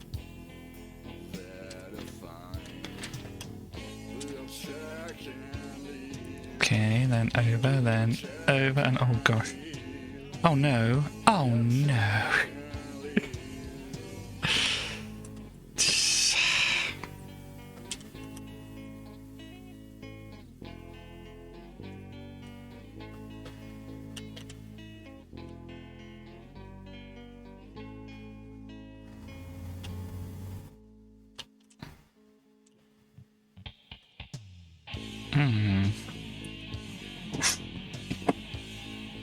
Okay, might look tangled up here.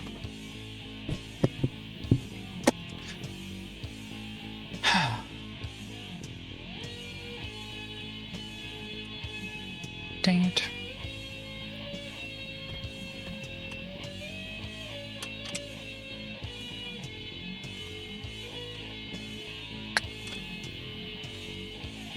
Try to remind us that you're perfect, but sometimes the truth has to come out indeed.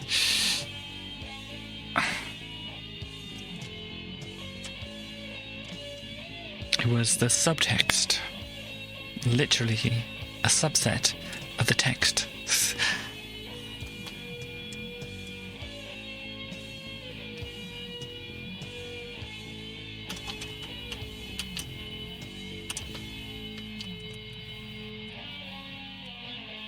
Yeah.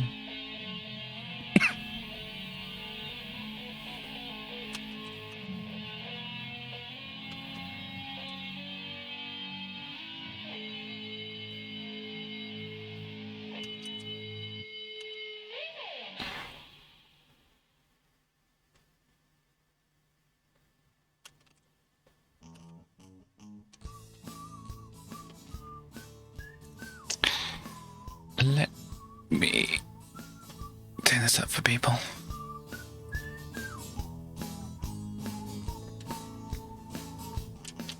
Well, the bison from New York State bully other bison around. And the bison that they bully are utterly unsully, fed up of being trodden in the ground. In order to relieve the taunting they receive, they replicate the torment down the line. So the bison that are bullied by the bison that are bullies bully other bison till the end of time. Or buffalo, buffalo, buffalo, buffalo, buffalo, buffalo, buffalo, buffalo, oh buffalo, buffalo, buffalo, buffalo, buffalo, buffalo, buffalo, buffalo.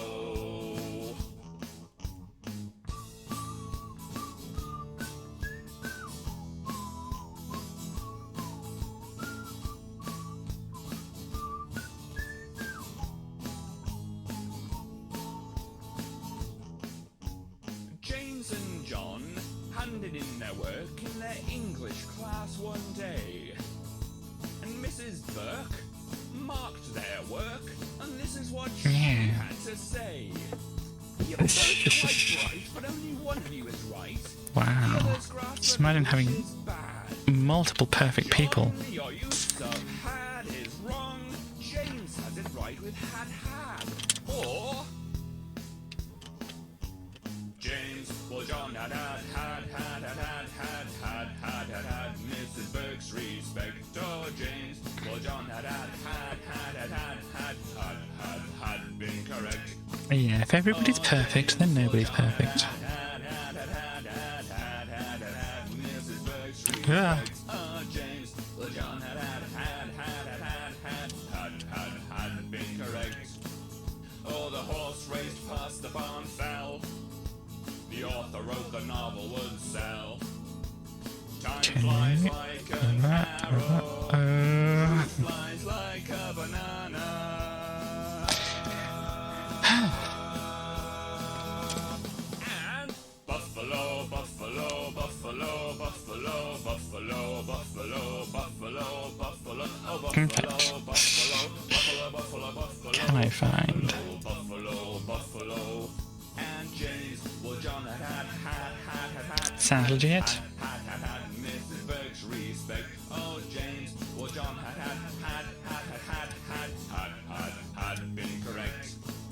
And buffalo, buffalo, buffalo, buffalo, buffalo, buffalo, buffalo, buffalo, oh buffalo, buffalo, buffalo, buffalo, buffalo. I just wanted to demonstrate a thing here because I kind of found it amusing how different I am.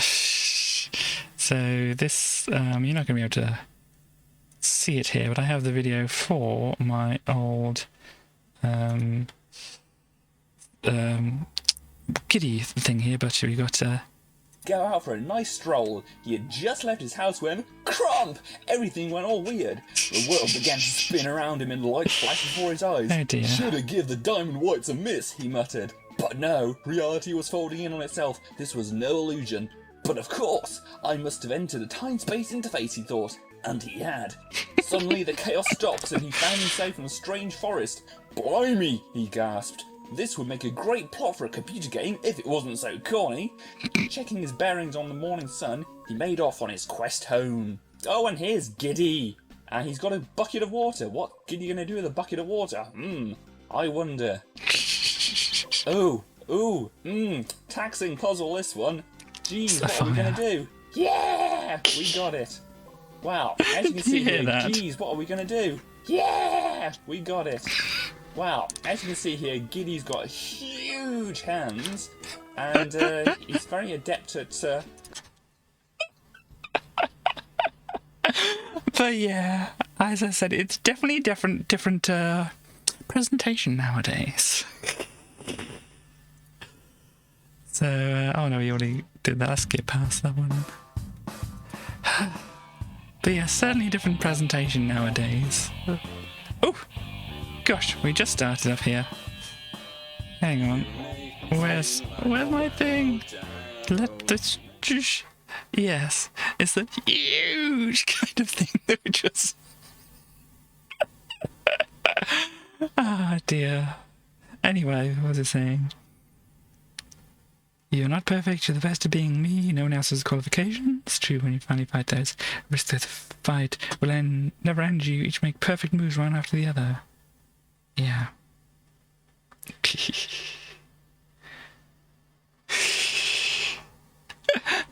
And now, kids, Dennis the Menace.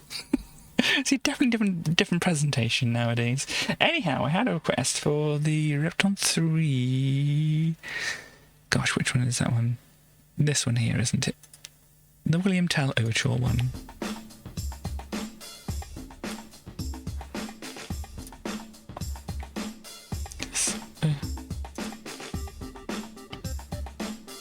Turn it up a little bit more.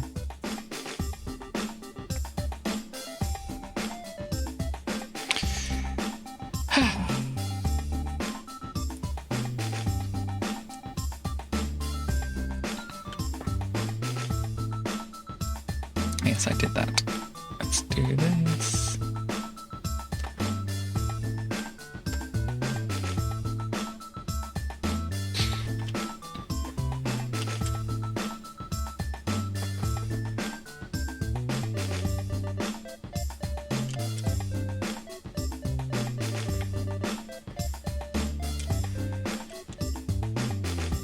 Yeah.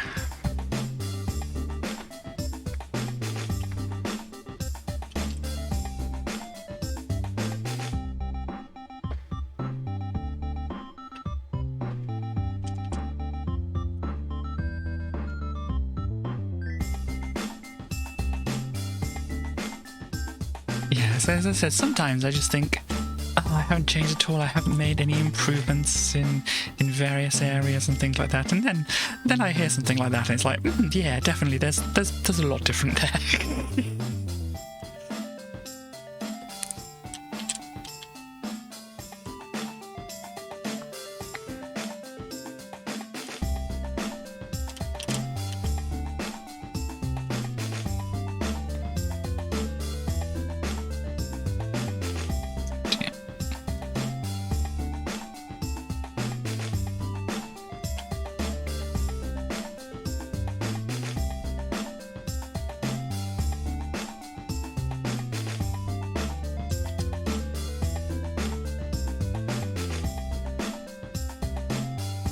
Raven Skull remix, cool. It's definitely a good tune.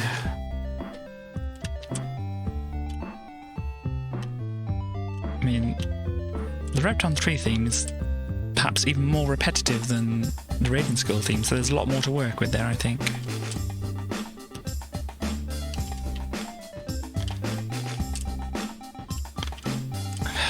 Gosh.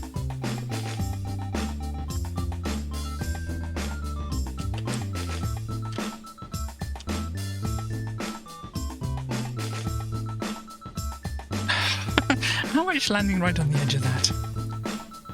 It's just ridiculous.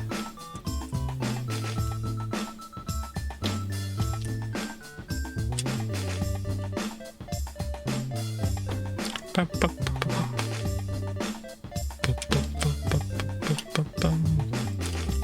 gosh, missing envelope can. I think only a little bit.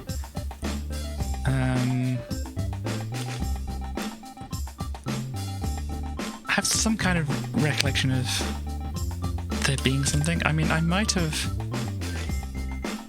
I don't know whether it was the actual command and the basic, or whether I'm thinking of something that was in, oh gosh, Repton Infinity or such like that, where you could do different sounds and things.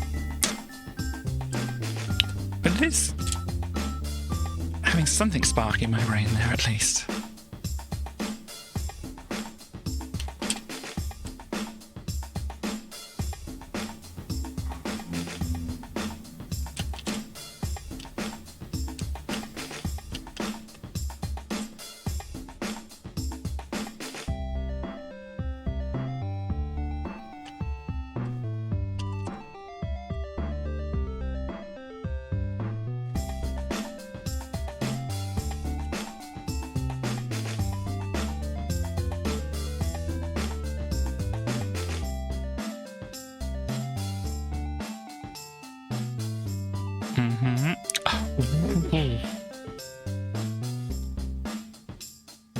Wasn't expecting that.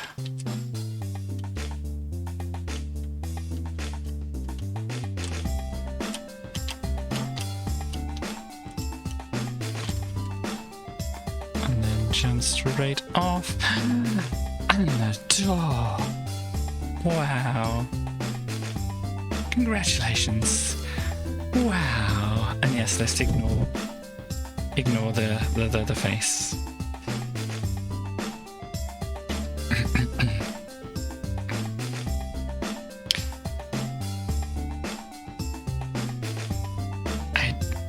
I managed to do it.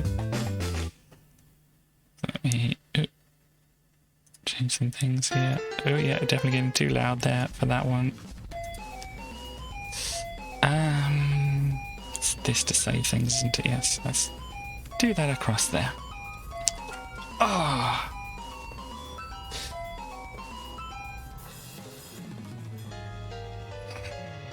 What I wanted to demonstrate as well, this is not a thing on here, but I got, or downloaded I should say, a thing here which should allow me... Ooh. I can't do it on this one. Yes, I need to set it up before I do anything. But basically, if I do set it up, it's not going to work properly because I need to restart the computer. And obviously that's not something I want to do right now. So let me just find out. Is Starly, you watching, and other people over that direction? Because I just want to show you a thing that I got. Hello. Yes, I have a thing here. Let's just do it as that. Because I'm just going to show you this here. It's not quite fitting on the screen properly here. But you can get the general idea from what you can see here. So this is a program, or this is the configuration thing for the program that you can change various things about audio. As I said, I can't demonstrate it at the moment because I haven't set it up properly on this external sound card which I've got set up here. But you can do things like change the preamplification, as it says here. You can change the basically the general volume, and then it goes into EQ here, so you can raise some other frequencies. You can add other bits in here, like you can add like another EQ and thing on here as well. You can also add in other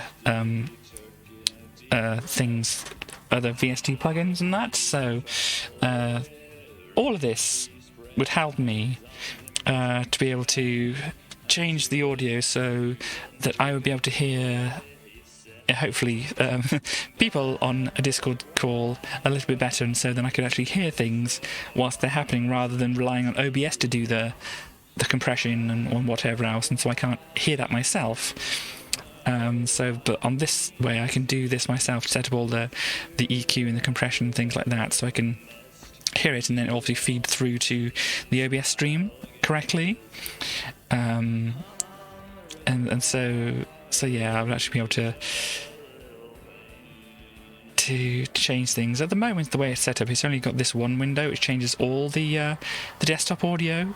There's possibly ways to only pass one program through it and that, but I haven't looked into that yet, because that's extra stuff to try and to figure out and configure and stuff like that.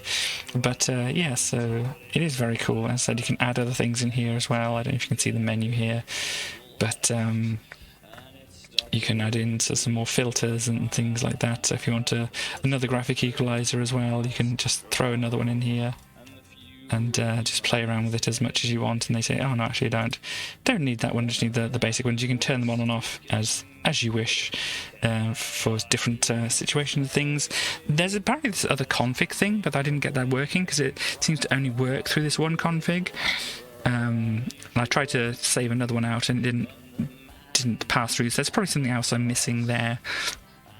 But yeah, so there's various other things, and I want to be able to demo that a little bit more if I had set it up previous to this, but as I said, if I wanted to demo it now, I'd actually have to stop the stream and restart it because the computer needs to restart if that happens. So hopefully next time. I would have remembered at the end of the stream here to thing and talking about Discord and whatever on Minecraft and things like this. Obviously, that's one thing that I can do on this end to try and help hear things. So last time, were you using your little clip-on mic things, or were you just, like, talking to like your tablet or your phone or something in the middle of the room? Because it kind of sounded like the latter, and that may be why I was having some trouble picking you up. But obviously, I know that if you wanted to use the microphones, you only have 2 of those. You only have 2 mics. Yeah, I know, but obviously it's much clearer. Yeah, it's much clearer to hear you over the microphones than it is over a tablet or such like that.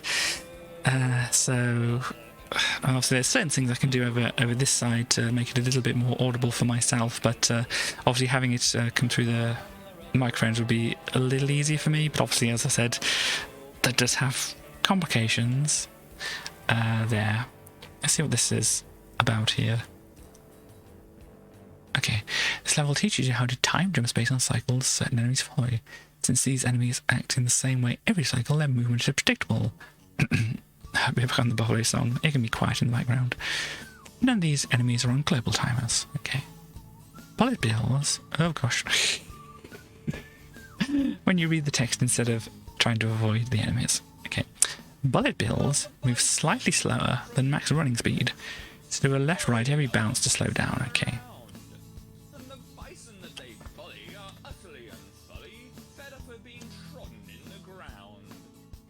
So this is what it's saying here, that I've got to actually just run and then run and... yeah, not like that. So the bison that are bullied by the bison that are bullied for the other bison till the end of time. I mean, obviously, if there's any more that we can talk about it, you can pop me a message and stuff like that. But I obviously just thought of it now and that, so I thought I'd ask.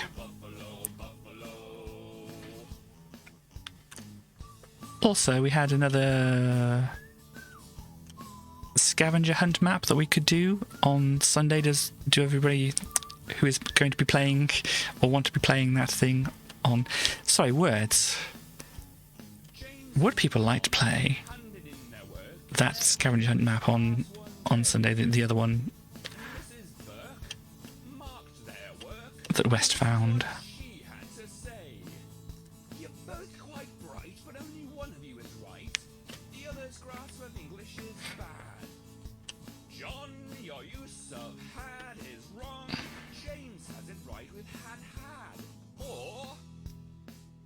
Scavenger hunt's cool.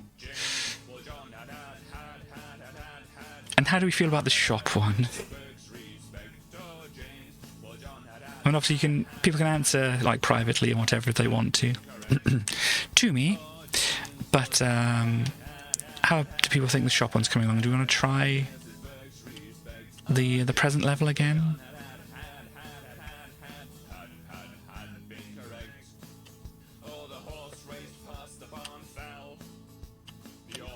Gosh.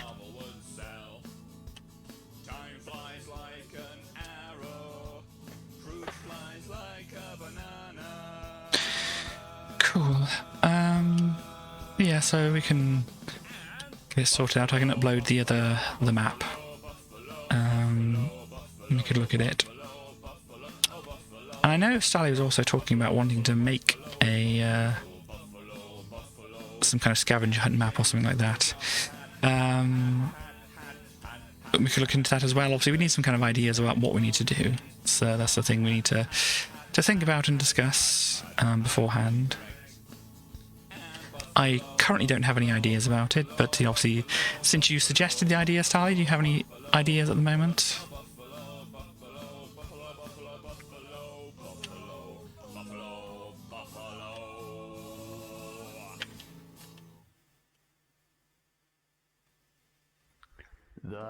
Spooky. Cool. We can definitely do spooky.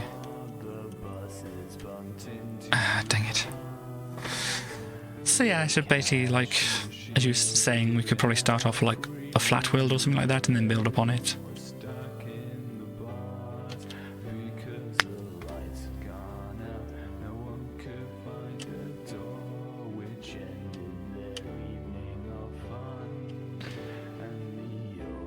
That's easy enough to, set up.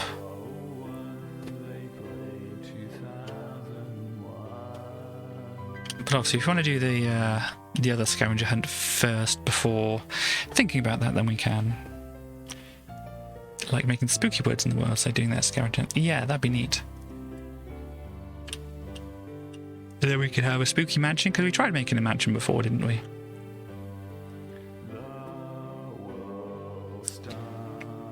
And then other spooky places and things like that. So would you want to do that in, like, the current version of Minecraft, or would you want to wait for the summer one, the summer update, which isn't now the full Caves and Cliffs one, because, you know, it is good they don't want to overwork themselves and such.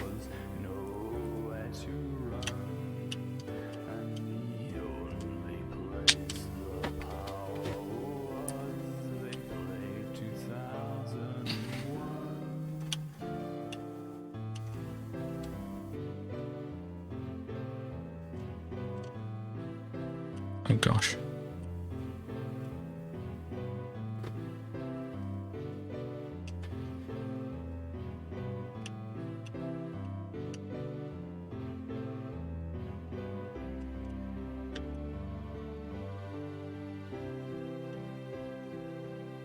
Dang it.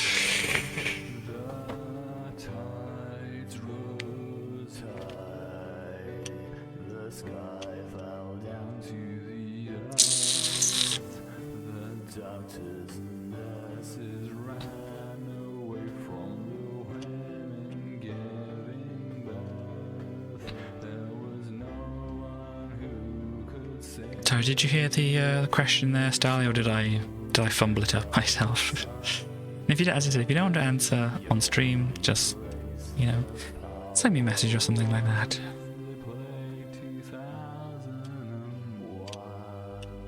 You're distracted. It was basically, do we want to wait to do the scavenger hunt map until the new update is out? Or... oh, got there. Or do we want to start it now and transfer it over, since, you know, there's not going to be any...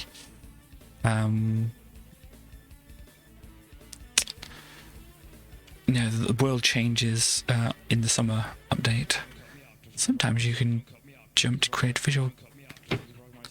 you can jump to create visual cues for certain obstacles.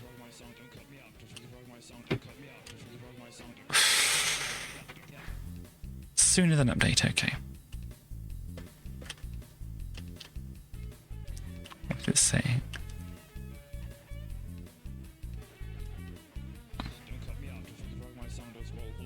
So is it saying like 1, 2, 3, 4, 5, 6? That's when I want to go. So 1, 2, 3, 4, 5, something like that, I think, is what it's trying to say.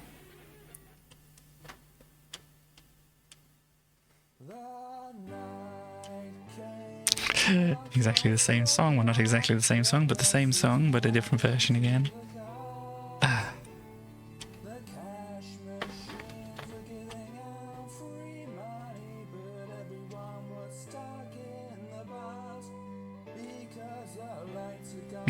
Gosh, sorry, being distracted. Oh, you want a thing.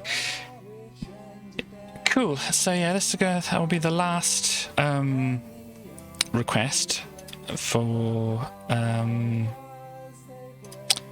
KT Radio, because by the time this is finished playing, it'll be time for me to end. So let me do this.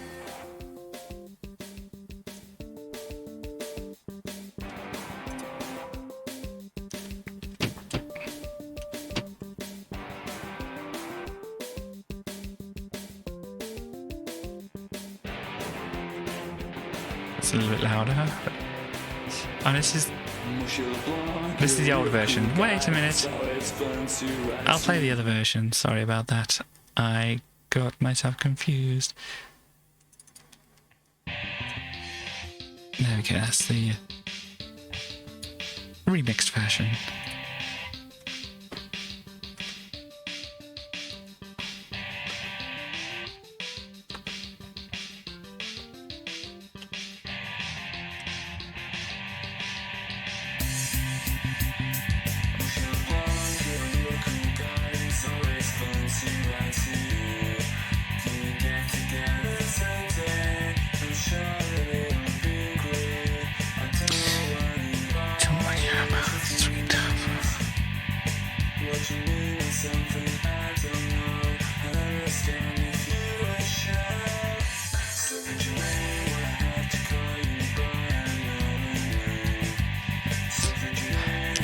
I know what it says there, but another thing told me something different.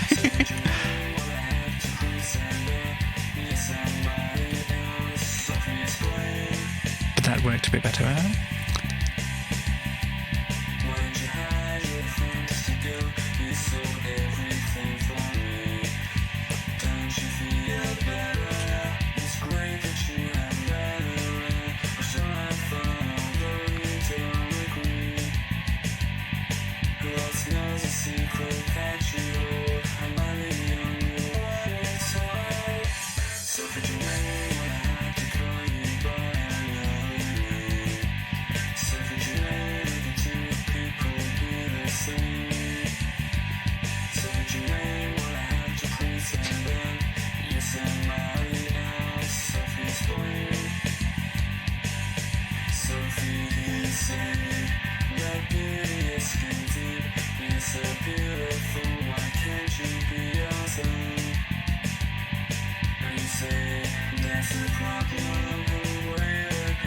Right.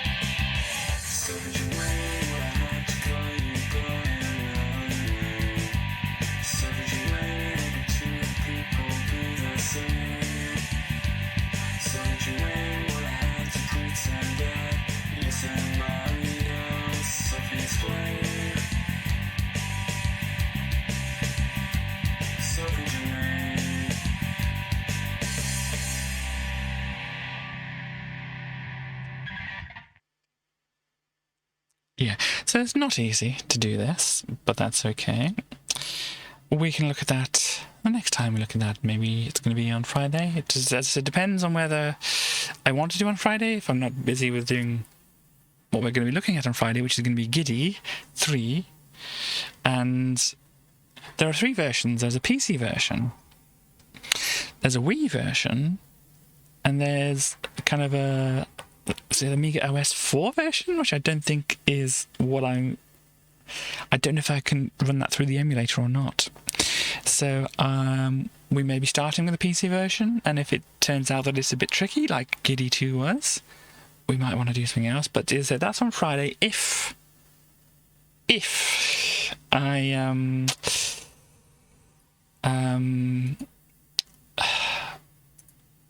if I'm from stream on Friday, as I said, it took me a long time to wake up today and such like that. Okay. So yeah, I'm just kind of looking at who is currently doing a stream here. I mean, it looks like Solsting here doing some more Stardew Valley. And did people like visiting Solsting before?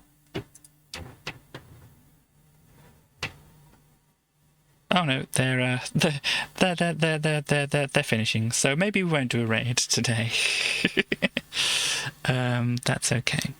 So yeah, yeah, they're finishing right now. So it's a bit too late to do a raid of them. So yeah, as I said, we will just end on such like that, unless... Nah, we just end.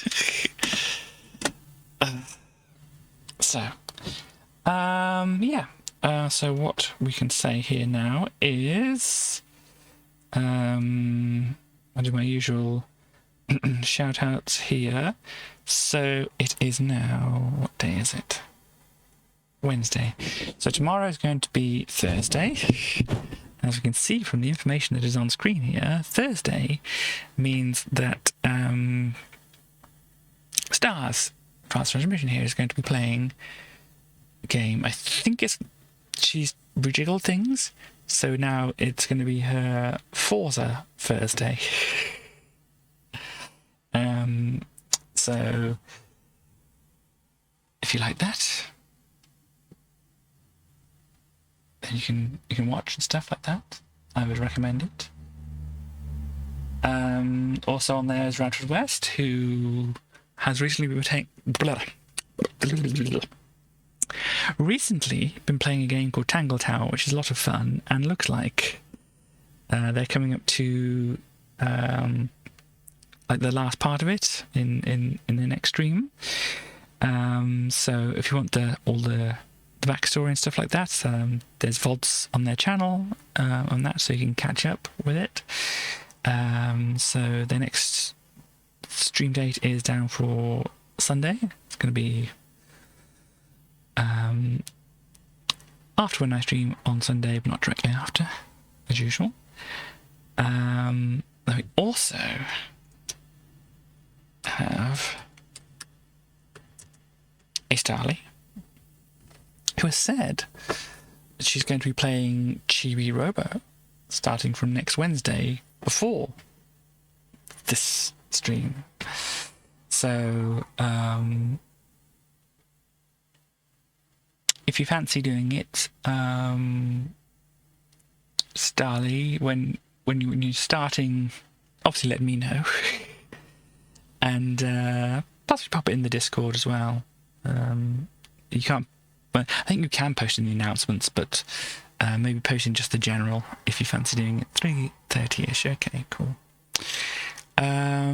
So yeah, we shall have to see how things go next week. Next week should be fine, but as I said, I'm due my second COVID shot.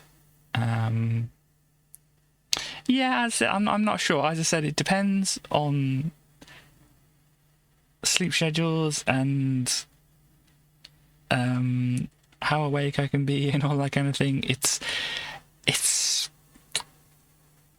I don't know.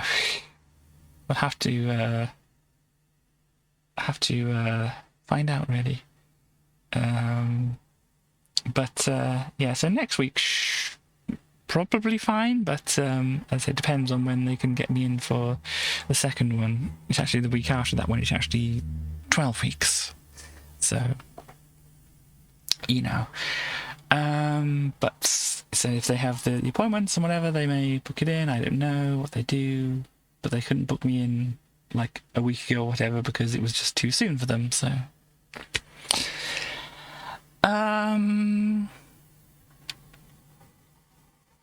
so yeah, there's all that. There's also our friend Chaos, who does a stream as well. As has been said previously in the stream, wasn't feeling up to doing streams earlier this week. Hopefully she gets she feels better to do stuff